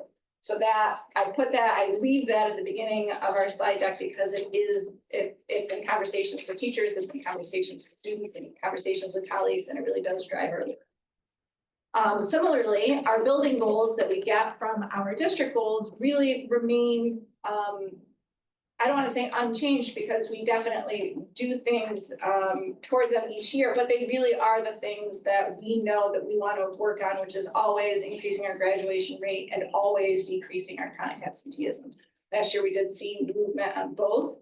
Our graduation rate went up, our chronic absenteeism went down.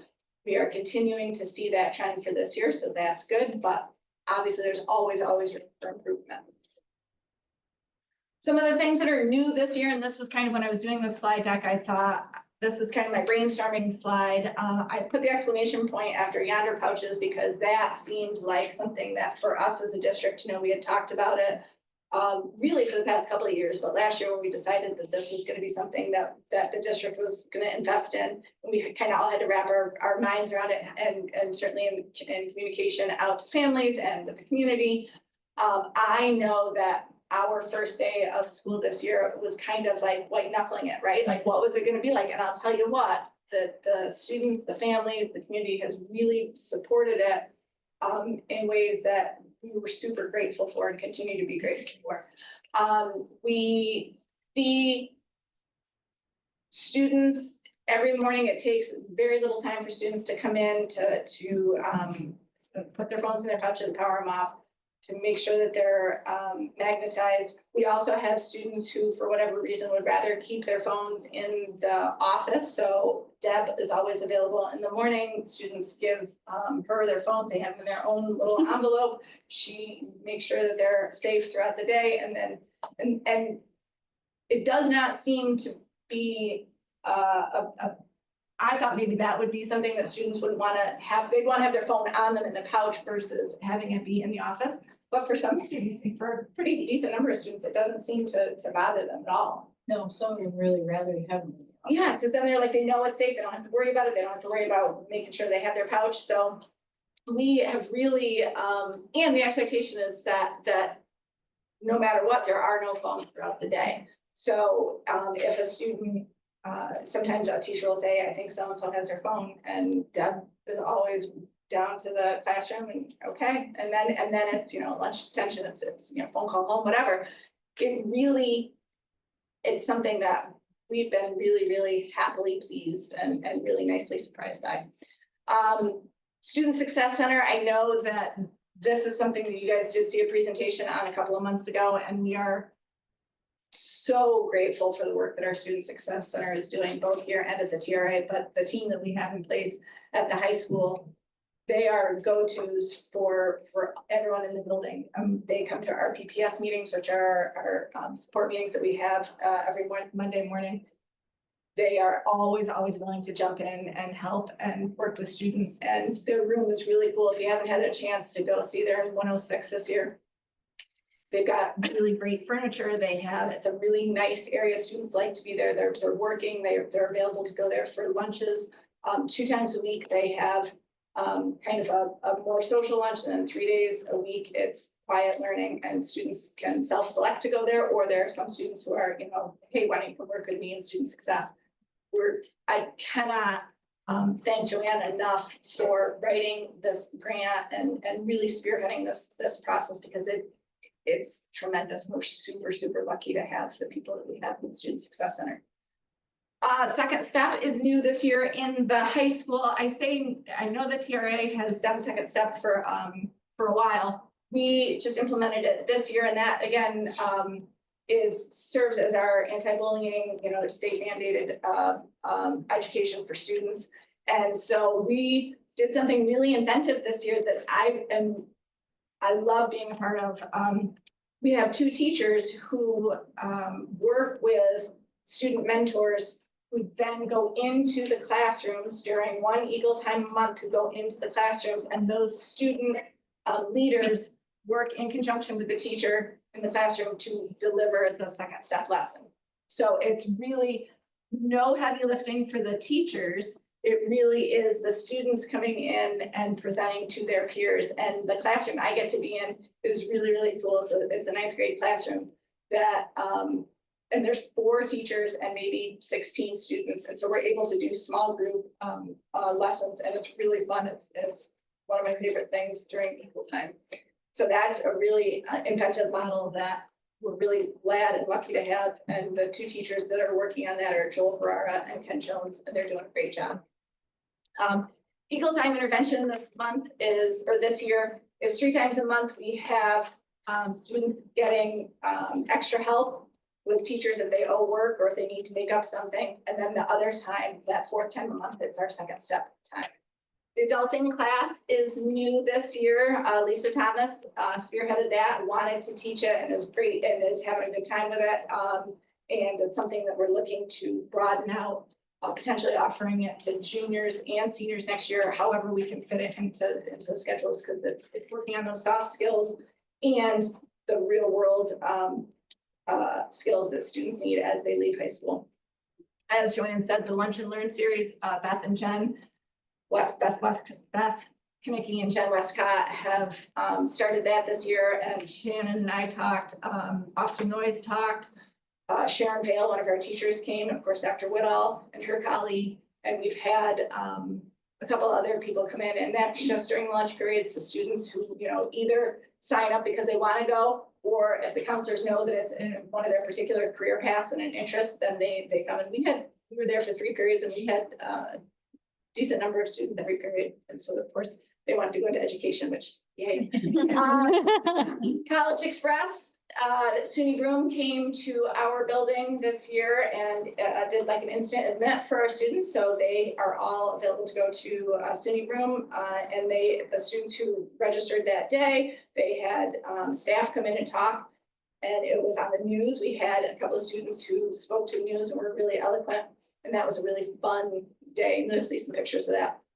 This is something, I say it's new this year, but we started it last year, but we just had our first meeting about it again for the spring, and it's called Level Up Day. This is also the school counselors, both in the TRA and at the high school, have talked about for a long time. How do we help that transition, smooth that transition from 8th grade into 9th grade, and create a welcoming atmosphere for our incoming freshmen, not only obviously with staff, but with current students. How do we help set up some mentoring time, some fun events so that they get used to seeing what the school is like, and then we have a cookout. They do tours. They had a little scavenger hunt last year, and so that's something that we thought we did a good job with last year, so we're implementing that again and hope to continue to grow that and make that an annual event. And then, of course, with Aaron and Lauren at the CEA, we want to continue to grow our opportunities for high school students to be over at the CEA, whether in a youth apprenticeship program or whether it's volunteering, and then they get their hours for government or working towards the seal of civic readiness. What's my time? I know, and I'm only on my second slide, but I promise there's a lot of pictures. Yeah, but there's a lot of pictures. I saw your slide. You're giving us the details. Let's just go right through it. You're doing great. All right, now this is data from, these are switching tacks a little bit. This is our data from our Regents exams. Last year I had it in here, but this year the state made it easier to read. The graphics are better, and so when I snipped from the state website, I thought translated better. So this is our ELA exam. You'll see schools in orange, districts in yellow. Again, that of course that includes some offsite students, and then blue is the state level. So you'll see that we're just above the state level in proficiency for English.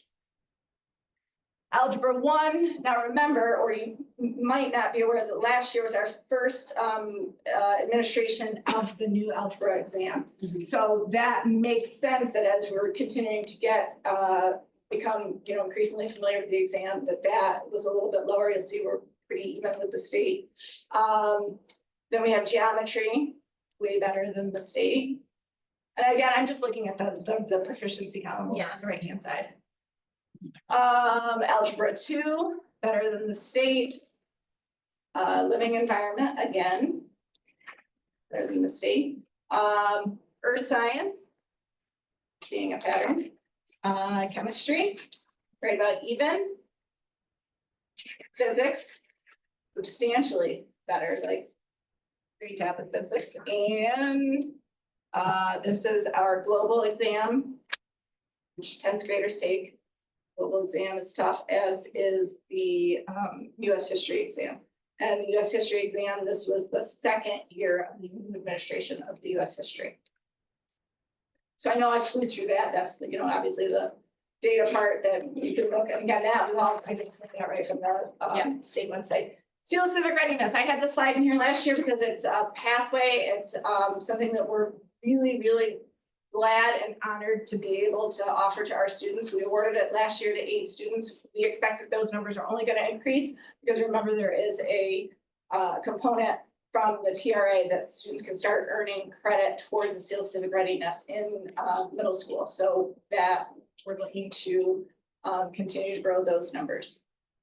Our ACT work keys was also in here last year. Remember, Holly Holbrook Price started this last year. It was the first time that she taught it. These are numbers to date. 22 have earned that National Career Readiness Certificate. As far as we know, I don't know of any other New York State high school that offers the ACT work keys battery of tests to get that credential. 10 of the 22 who have earned the certificate have achieved at the highest levels, either platinum or gold.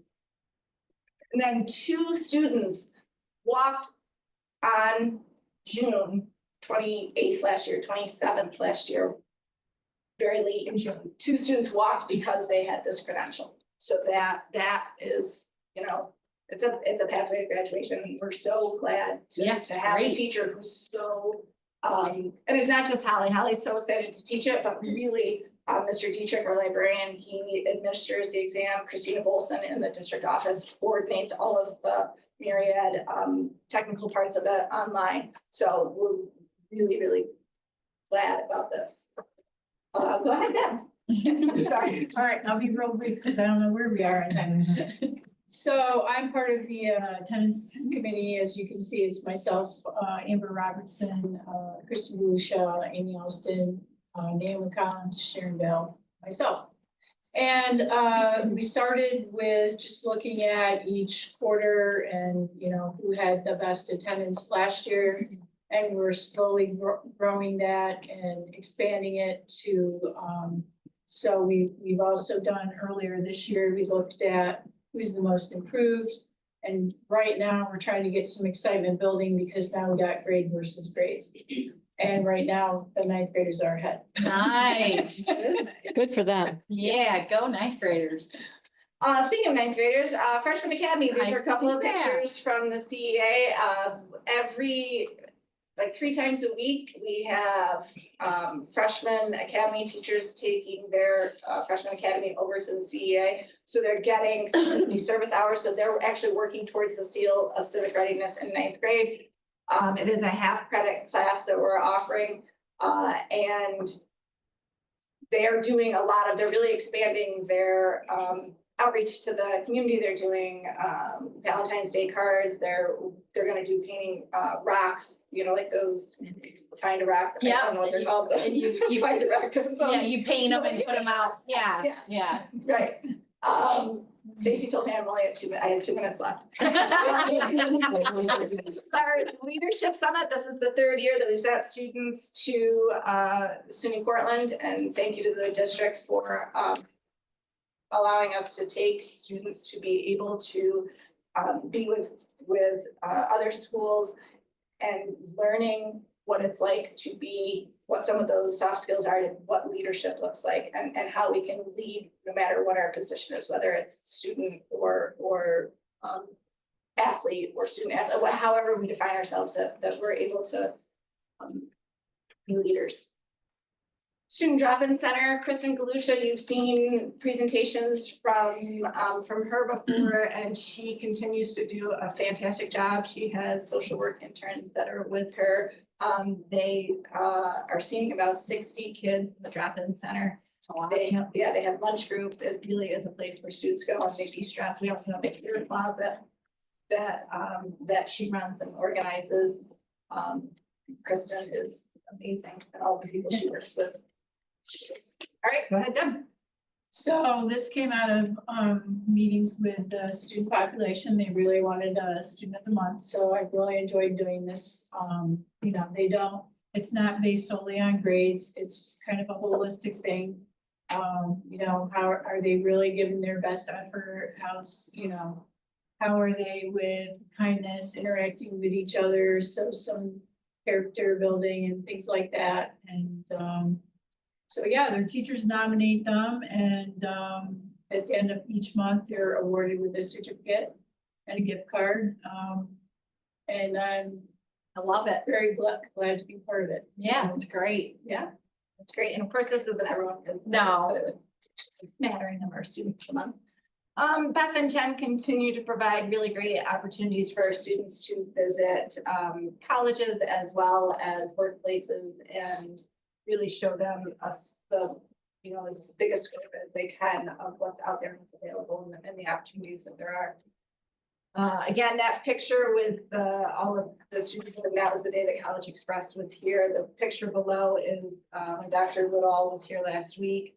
And then the other three pictures are from College Day at the arena. Oh, there's just some pep rally pictures because we have another one coming up this week. The Community Service Club is one of the things that students really love to be a part of. I included this because, and what I didn't include was the letter that the Discovery Center wrote to me after the student was there with her students and saying what a great job they did and how wonderful it was and that they did so much work and that they got along so well and they were so grateful and how Whitney Point students really are always great to have at the Discovery Center. Very nice. Yeah, it was really nice. Our Honor Society induction this year, we had 22 inductees, which, you know, Sharon and Jen have done a great job with that. And it's so smart. We're one of the only schools that I know that induct 10th graders. And this was the first time that we did it this year. So we had 10th, 11th and 12th graders. And to me, it's so smart because you want those leaders, you want to capitalize on that for the longer, you know, as long as they're in high school. So that was really, really great to be a part of. I included this slide because I think sometimes obviously it's nice to focus on things that our students do in the building, but it's also really nice to focus on things that they do outside of the building. And so obviously Murphy talks about the athletic portion and she does a great job with that. But these are BOCES students in different programs who are doing really, really great work. The top picture on the right-hand side was the New Visions Business Academy that Joanne and I went to, and that they literally created a company and raised $6,000 and donated $4,500 to Amazing. the community. So the New Visions Business Academy is phenomenal. The picture kitty corner to that with the screen at the bottom. Joanne and I went to Lockheed because New Visions Engineering Academy did presentations and they had to design a product according to customers' specifications and use all kinds of engineering words that I was only vaguely familiar with, but they were really, really, really impressive. And it was great to see. And Lockheed, it was fun to be able to go to. The picture above is one of our students in the red jacket, and there's a couple of our students in that picture, but that was just taken out from Skills USA. And they were up in SUNY Morrisville competing for Skills USA. The middle picture is a student who was the first ever student spotlight nominated from CTE, and he's working with students up at the Ed Center, and he's in CTE right now, and so that's great. And then that's just a picture of all of our New Vision students. We have the largest cohort of Whitney Point students as part of New Visions, really probably that I've ever heard of. It's a great Yes, program. Yes, it is. Mrs. Belanger, she does a great job with her transitional skills students, providing them real world opportunities. They went to the Texas Roadhouse a couple of weeks ago. Did they actually make stuff, right? Did I read that? Yeah, they have. They definitely have. And they also learned. They ate a lot of rules. I heard when I went to a Texas Roadhouse, but they're learning skills and job skills for after high school. They've Absolutely. been coming to the library once a month Yeah. and I love it. Their next thing is they're gonna learn how to read books. And then I just wanted to highlight Alice in Wonderland. That was such a delight to go see in November. It was so fun. Everyone had a great time. It was really cool. This was a great picture. Then our holiday wins. I wanted to make sure to include Fiddler on the Roof because that's coming up next weekend. Esports won the Rocket League Championship, which is really cool. That's under the direction of Mr. Jordan, and that was super neat. And then, of course, student council, where would we be without Alicia Cook? She does phenomenal things with the students, trunk or treat. And then the holiday, you guys saw all of the trees, the holiday trees this year was great. And students made ornaments to hang on the tree, and then they voted. Of course, we have food baskets. that Were delivered to the community. And then this was just, I loved these pictures. They were from social media. It was our art students working and the hands-on work, and we are so proud of all of our departments, but you know, every time we have art on display here, they're so phenomenally talented. And then physics, they went sleigh riding for physics. I love and their door decorating contest won because it had physics stuff on it. I say stuff because I'm not sure exactly what physics. And then lastly, our lunch and learn series, there were just some pictures from that. And then I loved the new uniforms of Gorgeous. band. Yeah, they looked great. Look So, at them. all right, I know I was over, and if you have questions, certainly feel free to ask or email. You can always email, but I'd just like to say to both of you, good job on this. I did take a look at this obviously before the board meeting. And I love seeing the results of how good the students are doing in the different categories. That's impressive. I like how you presented it. It's easy for me to read where we are as a district as opposed to whether the state. So nice job on that. And of course, I loved all the pictures. wow. So keep up the good work. Thank you. Appreciate it. Yeah. Thank you very much. I thought that was easy to read too, the graphs. I'm sorry, before we move on, so can I have a student board? Is it possible that we, Yeah. Oh, yeah, I'm Yeah. sorry. I didn't realize we had any students here. Yep, come on up and we can sign that for you. yep, you can take it right up to. You probably want to be on the board now that you know all this great stuff happens. I'm sorry, I didn't see you back there. Okay. When we get into the budget.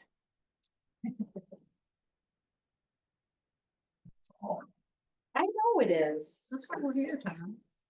Super fun. I know. Just make sure you put your name on it, okay? Thank you.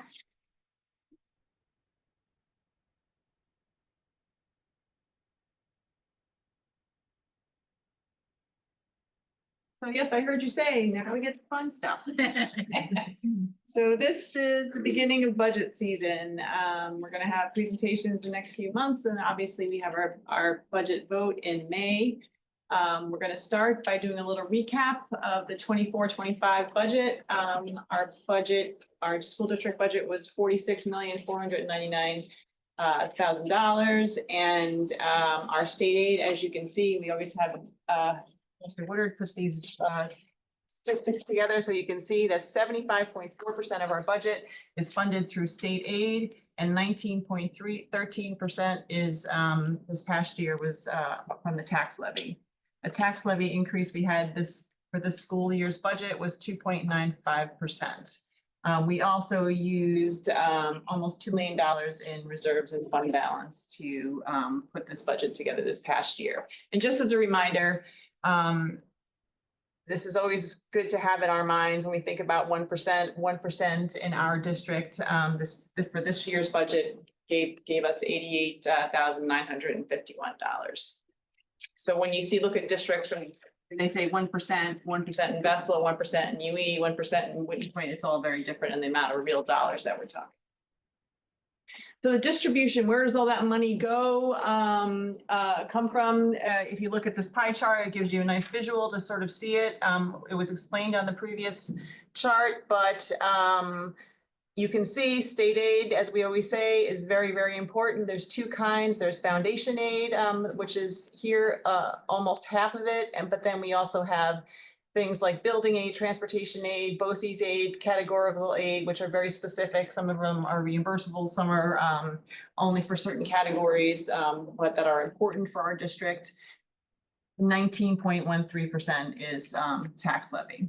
And as you can see, we also tapped into our fund balance, but it's just nice to see it in that pie chart visual. So this is what I was jumping ahead of myself a little bit. Where does all that money go? This is where the expenditures are in our districts. We always say every year we are people business. We serve people and we are run by people. So salaries are the biggest part of our budget. Benefits are, not far behind. As we know, the cost of benefits, actually, the reason why a lot of people come to work for the school is for the benefits, but they do cost a good amount of money, and those prices keep going up. Also, we heard all about all the wonderful programs our kids are involved with in BOCES. I mean, really, they can have great opportunities, great learning experiences. And they also meet a lot of special needs for us, the BOCES programs do. We also run a lot of services through BOCES, and so that's the how much we spend out of our budget on BOCES services. Debt is also pretty sizable, and then other expenses, we'll talk more about that in the next few months. You may remember we talked about the Rockefeller Institute. You remember last year, the governor sort of came out and said, this is not sustainable. We can't continue to pay for schools, or the population of students in New York State is going down. There was a lot of push and pull. A lot of districts had to have layoffs. And she commissioned the Rockefeller Institute to look at foundation aid and for them to make recommendations. And the timeline was very short, but they did turn around with a pretty thorough evaluation of our foundation aid formula, which was very old, and they made some specific recommendations. Some of the things that they outlined that are significant to us is have the state fully underwrite the cost of mandated transition to zero emission buses. You know, particularly in rural areas, that's been a big issue. I just heard today on a webinar that the governor is now saying that her goal for that was aspirational. So I don't know if that means maybe, you know, there maybe that's not going to be a hard and fast rule, but yeah, I mean, if that really is going to continue to be a mandate and we really have that deadline, that there needs to be adequate funding for not just the buses, but the conversion of everything that has to happen. They also recommended using rolling averages and multi-year phase-ins to improve predictability and reduce volatility. Obviously, as you know, if you've been on the board for a little while, some of you know that we're, especially for districts who are state aid dependent, it depends on the economy, it depends on the politics, it depends on everything, and that's really a tough way to run a school system. So districts need to be able to plan. They also made recommendations that they should reduce allocations to school districts with large fund balances. There's very specific limits to what districts can have as far as fund balances. But I guess in bigger districts, because it's a percentage, they could have a bigger fund balance. Create rules to trigger reductions to save harmless under certain conditions.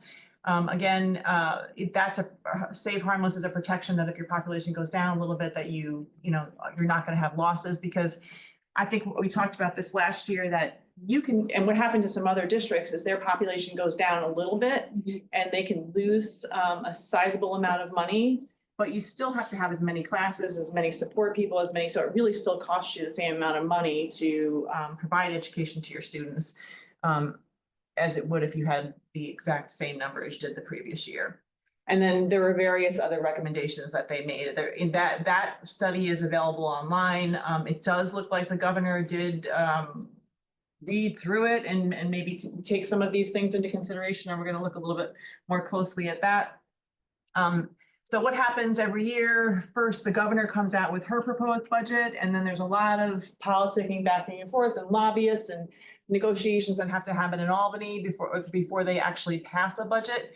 The surprise this year was that the budget proposal was better than thought, especially after what was said last year. And there's, some people think maybe because she's got an election coming up, and then maybe she wants to not be on the bad side of people in communities that might have had to have budget cuts. So I don't know. We'll have to see.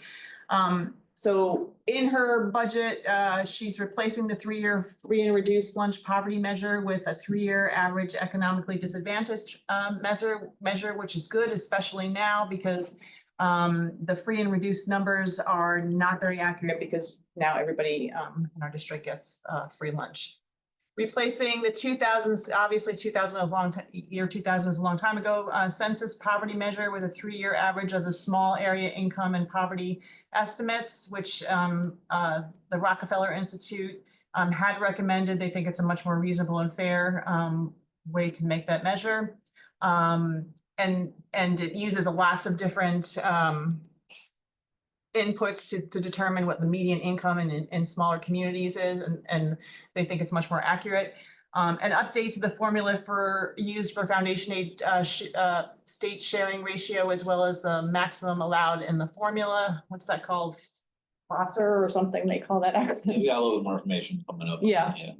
I hear people saying the acronym and I'm thinking that's really hard to say. FOSSER.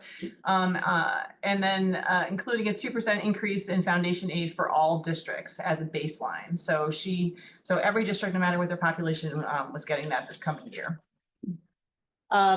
Economically disadvantaged students, similar to free and reduced lunch counts.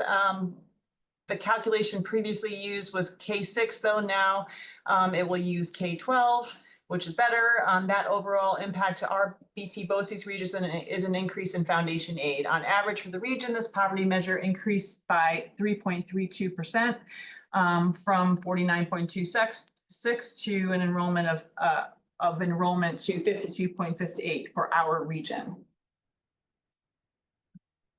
Did a question, Tom? No, I'm just saying. Okay.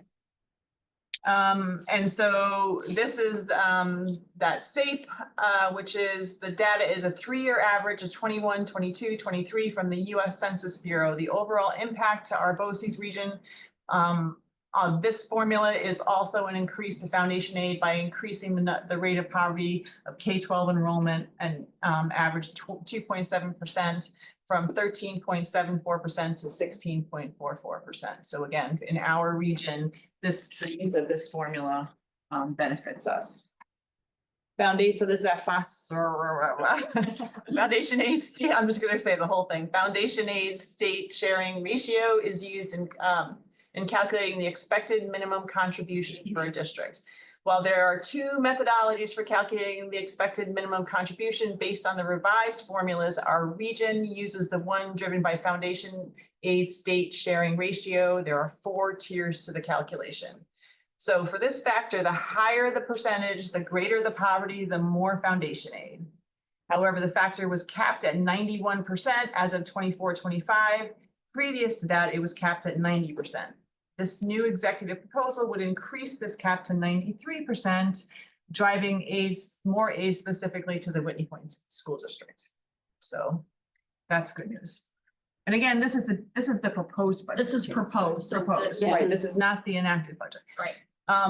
So minimum increase, the executive proposal includes a 2% minimum increase for all districts. Again, that's really important for lots of districts because costs, even when you lose some population, definitely are not going down. In 24-25 districts with calculated aid less than the prior aid year were held harmless, but saw a 0% increase in aid. This provision will allow for those districts to get a 2% increase in the coming year. So again, we're not in that boat, but it definitely our neighbors have been. So for 25-26, from the state executive, from the governor's office, her proposed budget is good news for us. The foundation aid, you can see here, the percent change is 11.36%. Expense-based aid is 3.26%.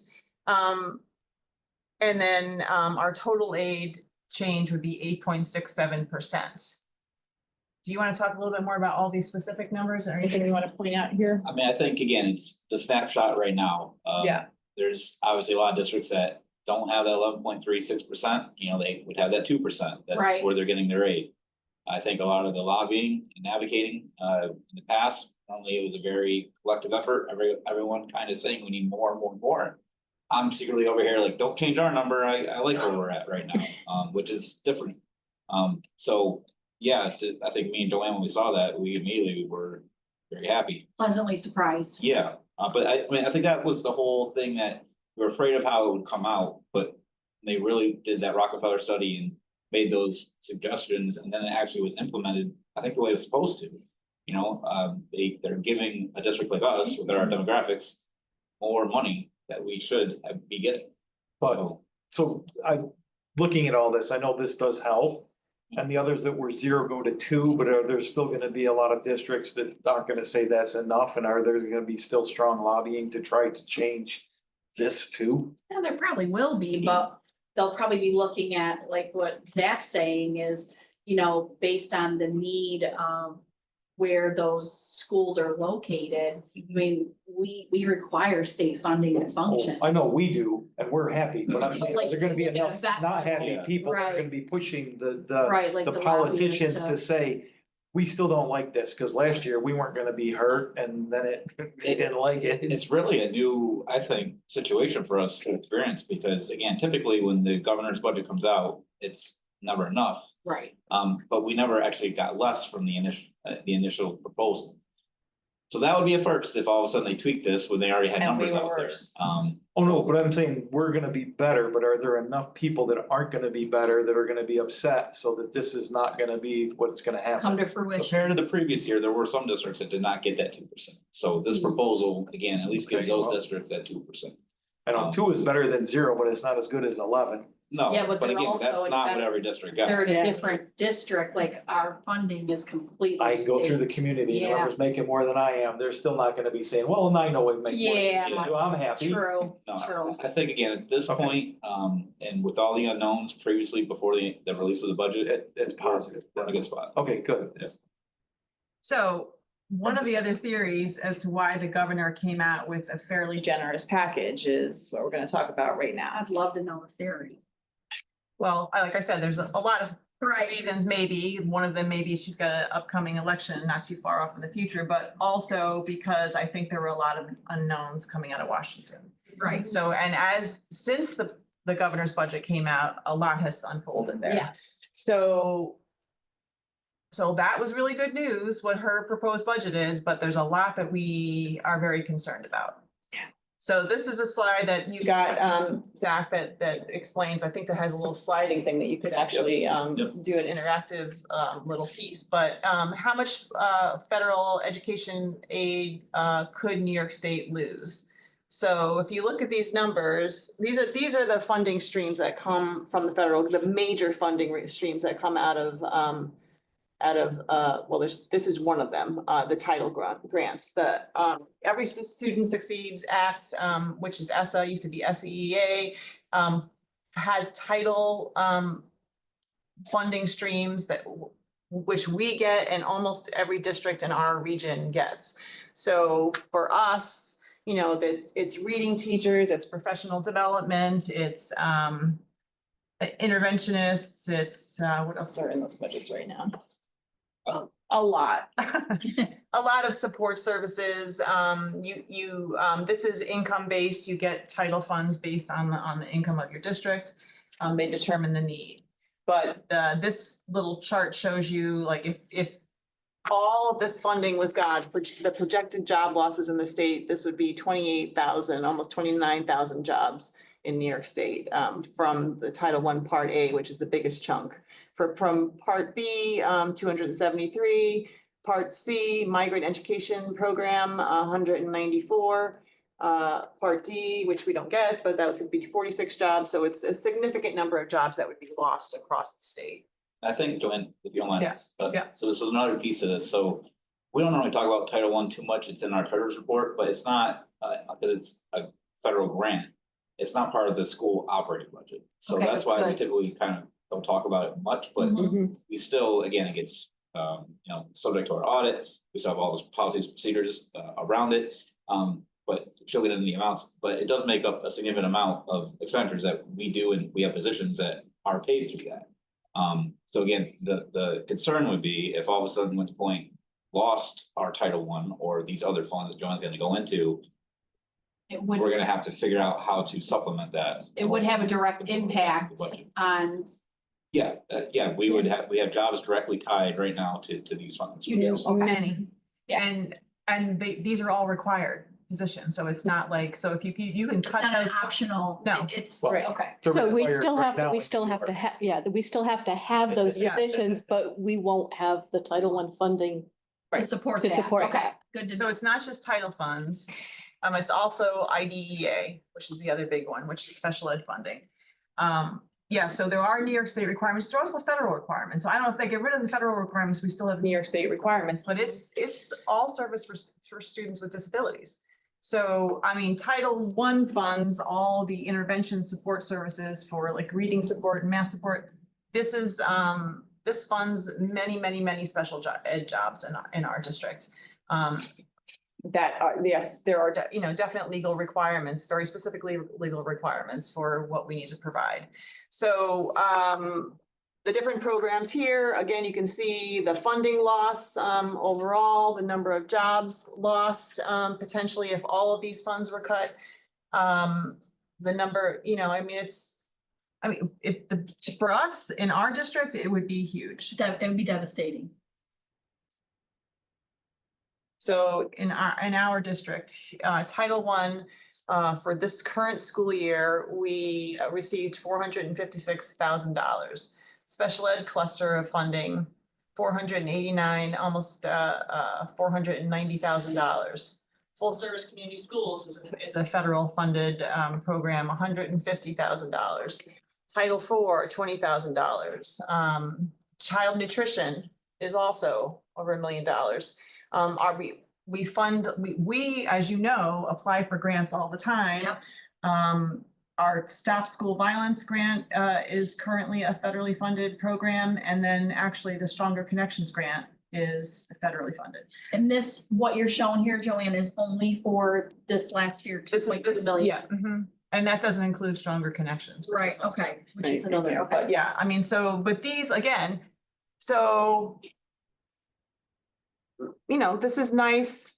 These are requirements. These are requirements. You know, these are things that we're gonna have to find a way to fund if we lose that federal funding. So yes, thank goodness that the state aid runs look good for us. This is a big concern. But we have concerns.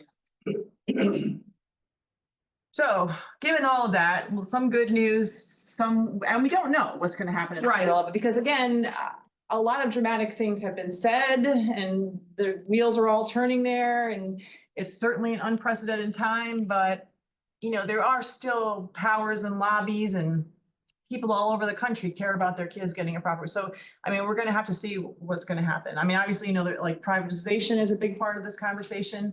There's tremendous unknowns, but whatever we do, you know, obviously our focus is gonna be these areas. We're gonna be looking to maintain all the things that we have to do, but also the enrichment activities, which we heard about tonight, academic, high caliber instruction and support, career preparation opportunities to ensure students are well prepared for post-secondary life, continue to address pandemic and post-pandemic academic needs, which in reality, we are still seeing. We talked about attendance. That's like, since the pandemic, boy, that is the change in the attitude about that is really significant, and it really impacts student learning. We're going to continue to provide our students and community with resources and facilities that are top-notch and innovative. Continue to nurture and work to increase resources and opportunities for students and families through partnerships with our organizations. You know, this is another piece that, I mean, we could talk about this forever, but a lot of the organizations that we partner with are also not sure what's going to happen with their funding. That's So there's impacts all over the place that we just can't really determine. We don't know. This We don't is know. really just a highlight Right. potential concerns that we Yeah. want to consider. So even though there's a lot of things that are different this year, we're going to continue to move forward. We're going to continue to meet with administrators like we do, the directors, supervisors, to make sure that we review programs, services, and priorities moving forward. And then we'll have to also keep in mind the changing landscape of funding. We will look at BOCES requests for services to make sure that we are incorporating everything we need to into the budget. We will continue to monitor what's happening with the governor and also all that's shaking out both in Albany and at the federal level. And then we'll have our next budget update in March. Hopefully it's a good one. Hopefully, yeah. Thank you, Joanne. You never know. A lot going on there. Some promising news and some unknowns. Yep. Thank you. Thanks. Okay, that brings us to our consent agenda. Before I ask for a motion in a second, there is one thing that needs to be changed on the consent agenda. Okay. And that is under B. the year says 2024, that should read 2025. Okay. So all that being said, may I have a motion? So moved. Thank you, Tiana. And a second? Second. Thank you, Aubrey. All those in favor? Aye. Any opposed? Any abstain?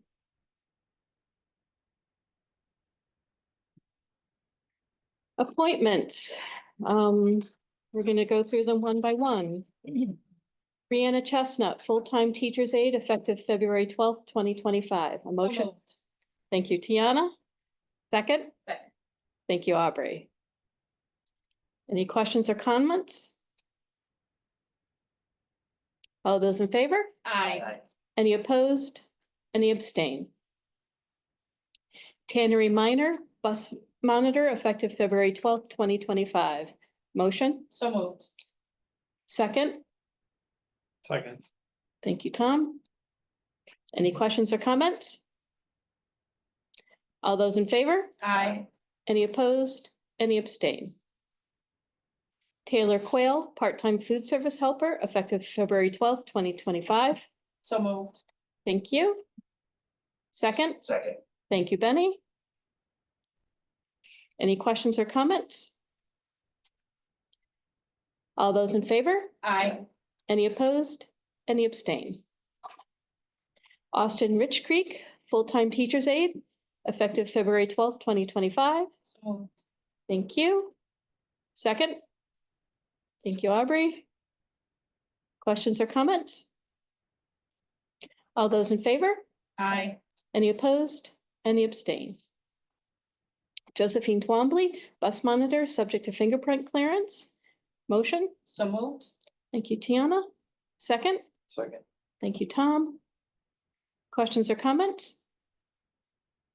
All those in favor? Aye. Any opposed? Any abstain? Katomi Weldner, full-time teacher's aide, effective February 12th, 2025. So moved. Second? Second. Thank you, Benny. Any questions or comments? All those in favor? Aye. Any opposed? Any abstain?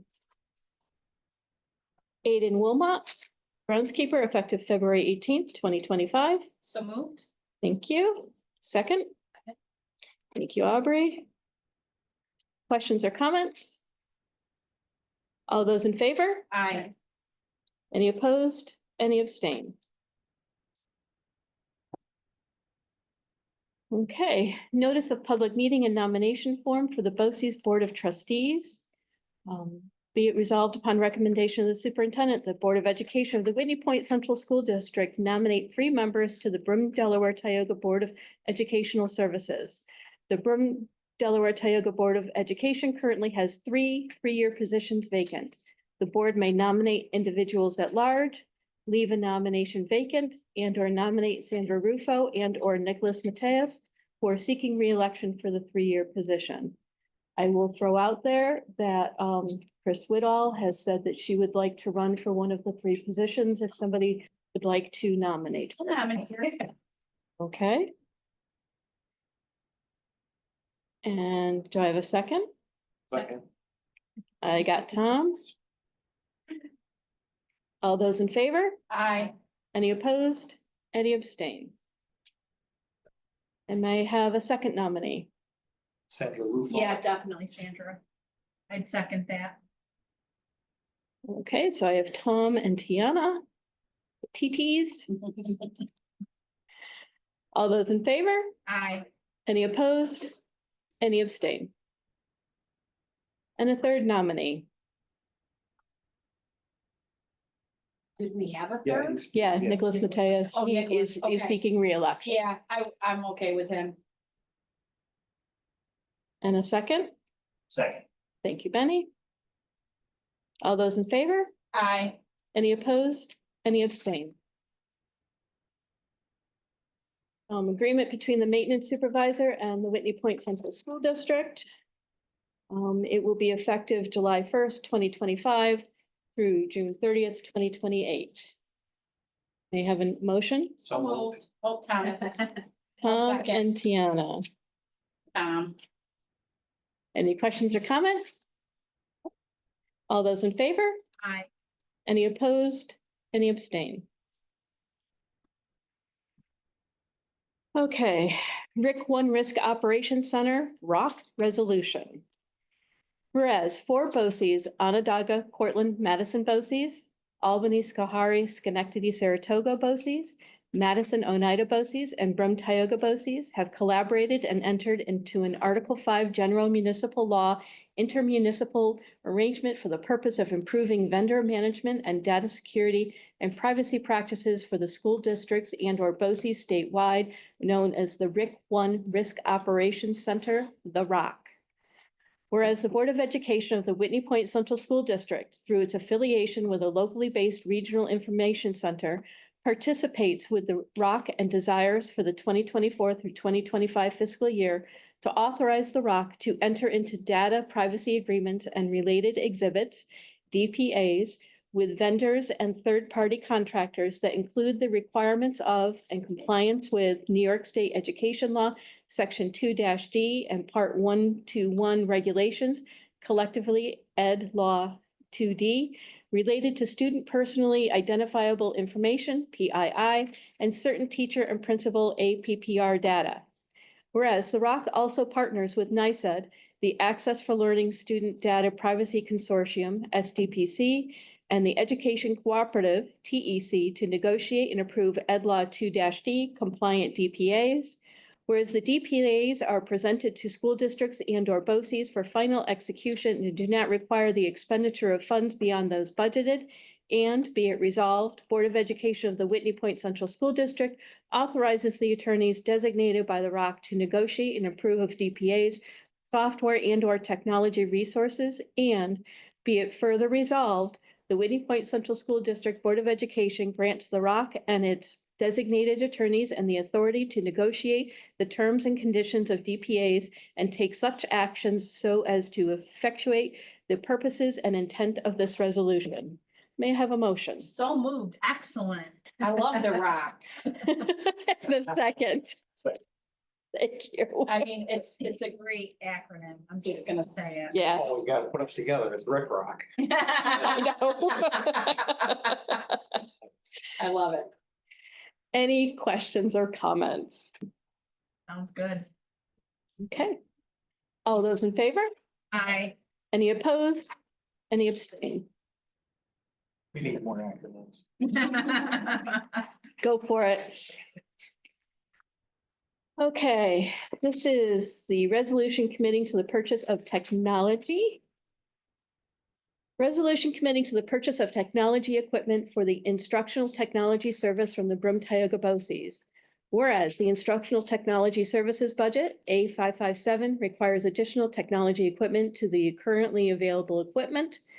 Whereas the Whitney Point Central School District wishes to spread the cost over 5 years with a multi-year installment purchase, the Brum, Tioga BOCES is hereby authorized to expend annually on behalf of the Whitney Point Central School District in conjunction with the Instructional Technology Service funds to acquire the following equipment: 45 Dell Latitude 5450 XCTO base and 175 Dell Chromebook 3110.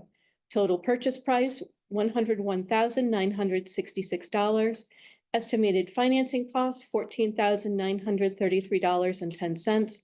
Total cost, $116,899.10. The installments will be a total of $23,379.82 for each year for 5 years, for a total of $116,899.10. The payment schedule above is based on the estimated interest rate of 7%. The annual payment amount may fluctuate depending on the final rate assigned 3 to 7 days prior to the funding date. The interest rate will not exceed 7.5%, and the payment amount will not exceed $23,593.43. May I have a motion? Thank you, Aubrey. And a second? Second. Thank you, Benny. Question.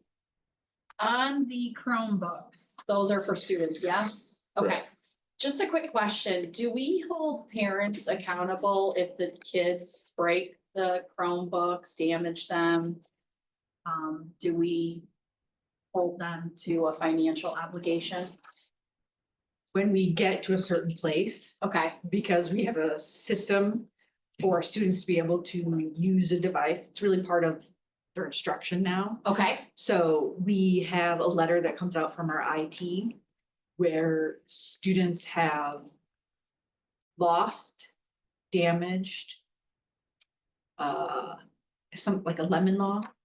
oh, like if it's Yeah. not working as it's Mhm. expected to, Right, so they allow those certain types of damages to happen, okay, and we send out that it's been damaged, picture of it, okay, and then we get to a place where we ask for funds. okay, So we try to like apply the happenstance of life sure, to get the kid accidents happen, to a device, and Okay. then and they still are taking them home, correct? Or are they residing? it in- depends. Okay, it depends on the age. Well, and like what's happened and how Okay. often this happened. We Okay. have many students who leave their Chromebook at school, or Okay. students who just come and borrow, not many, a few, who will come to the office and borrow one and then Okay. use it. It's like a happenstance would be kids getting on the bus, they trip, they fall, they break their Chromebook. Right. Now, if that happens Now- 4 times a week. Right, Right, or another, student is goofing off after school and decides to use their Chromebook as a Frisbee. That's not happenstance. Or, and sometimes they intentionally just smash. And you can Right. see that. yes, Yes. and that's where I'm going, because I know that we have IT folks that are continuously fixing Chromebooks and, being on the board, it's important to understand where all of our money goes. And we're all taxpayers, right? And there's fees associated with this, and it's important to understand what the protocol is, when you do have reoccurring, I'm gonna call them offenders, quite frankly, because, this is property that's intended for the use of education and should not be taken lightly, and this is it's expensive.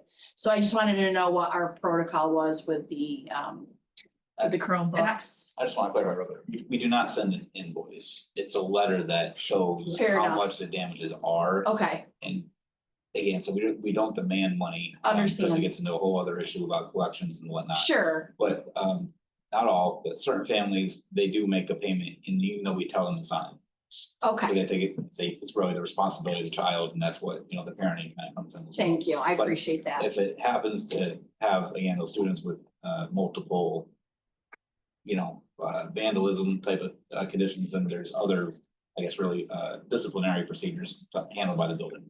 Because this is now kind of like it's a required tool Yep. that we use. It's like a textbook. Yeah, So that we this is use an to expensive teach, textbook. so it's not optional, it's not like we're back in the day using And our books. IT department does make adjustments. Yeah, To try to make sure that if there's something about the devices that we've ordered. Yeah. That are more breakable. sure, Do we need that? So like, Got it. we're moved away from they were called yoga Yeah, devices where they yeah. flip all the way over. yeah, Talked with staff, talked with students. Was it really a necessary item? No. okay, You know how many hinges? all Yep, right, break so you from guys things. do take that all into consideration Yep. when, and I know you guys are Different very, cases. very good about the money and how you spend it. And on paper, it looks like a lot, but in big picture, I know you guys do a very good job assessing what's the business need and everything, but And you have to Wanted to remember that ask that. these replacements are also regularly scheduled. yes, they are, so So it does help us. as we're doing this one, we've had one purchase has dropped off. Yeah, yeah, So we're not necessarily spending an extra amount each year. We're just keeping our to spend keep it going. the right? same, Yeah, so it's it's like a consistent. rolling- Just like the bus purchasing. Yeah. So Yeah. again, like this IPA, and again, our coordinator we work with, he's very good and recognizes whatever is dropping off. That's his parameter to try to keep the new IPA at that amount. So budget wise, we don't have an increase. We Okay. just are Perfect, always paying for yeah. a new stock. of Gotcha. computers. Okay, I just wanted to ask that. So I've always wondered that, see a kid throwing a Chromebook and you go, wait a minute, if that was on parents' penny, it might be a little different. Thank you for clarifying, appreciate it. Is there insurance on any of those? Yep, we just started, looking at that, because again, with any type of insurance, you gotta weigh, if you're buying for all devices, is it worth it in the end? So this last batch we got last year, we did buy a warranty, and our IT guys said, yeah, it was pretty nice for a few things that they normally, it's above and beyond them. And they sent off the Chromebooks and they got replaced, exactly how it should have, and so I think this does include the warranty on this new batch. So Okay. between insurance warranty and some responsible adults, Yes. things are looking good. That's great. Good to hear. Thank you. I appreciate the clarification. And thank you for the information on some are responsible and. Yep, no, it's good to know. I would just think people are like, And in some cases, some families would like to be responsible, but Just can't afford it. perhaps they do what they can. Thanks, mine Zach. were responsible, and must be very, very good. Because they couldn't afford to pay for stuff. That's right. Yep. Okay, any further questions? No, thank you. All those in favor? I, Any opposed? Any abstain? And we're up to superintendent's update.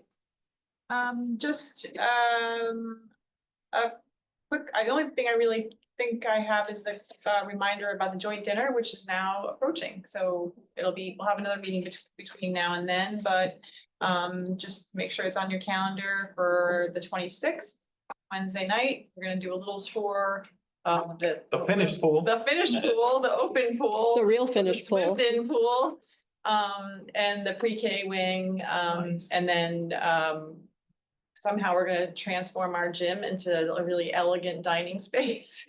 Right.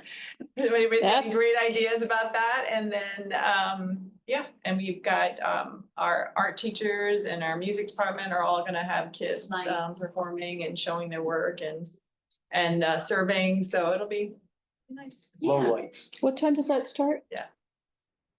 And the actual like dinner part, I think that it's 5:45, is that what we're saying? The tour? is the Tour. Okay, And I think 6 is starts hors d'oeuvres and check-in. thank you. I just wanted to make sure I had a time in there so that when I find coverage, I know. Let's hope for good weather. Is that 226 or 320? Yeah, 3:26. I was like, I know I said no to the breakfast thing because I have to work, Stacy, but I was like, wait a minute, did I get my dates mixed up? Okay. No, you didn't. Well, I'm really good at party planning. I could make that gym look amazing on a small budget. I know where we have lights that fit that gym too. Yeah. Are there gonna be board requirements or suggestions for help for any of that before, during, after? No, you have to schmooze. I'm a really good schmoozer. Tom, I should get politics. No, that'll be nice. And that was the same thing that Windsor hosted last year, right? Yeah. Yeah, that'll be nice. Can I ask at this time about the legislative breakfast too? The RSVP for that, it was supposed to be Friday, but she Yeah, I asked couldn't about it today. Yeah, I can't go. You got my, no, Yeah, because it's in the morning, right? On a Yes. weekday, yes. Tom, can you go? Did you see her? I didn't see it, but I don't usually go to those. I'm kind of No. allergic to politicians. It's a nice event. I No, I just, know. I It's just just can't for go fun. because I'm working. Are you going? Benny, are you going? Are you going? Chris will be there. I am not Yours- because my grandsons will be in Is town. Chris going? Chris is Oh, going. at least Chris is going. I don't know if Molly's going. Okay. So at least Chris can go. You know, legislative breakfast, grandsons. I know. I got legislative breakfast, Work. job, oh, a roof over my head. Yep, I get it. Yeah. It was nice that we got invited though. Thank you, Stacy, for following up. That was your only Yeah, superintendent really. update? That was easy. Okay, that brings us, Easy button. that does bring us to our second opportunity for comments from the public. Same statements I made for the first one remain true for the second. Is there anybody who would like to speak at this time? Okay. Board of Education comments. I have nothing tonight.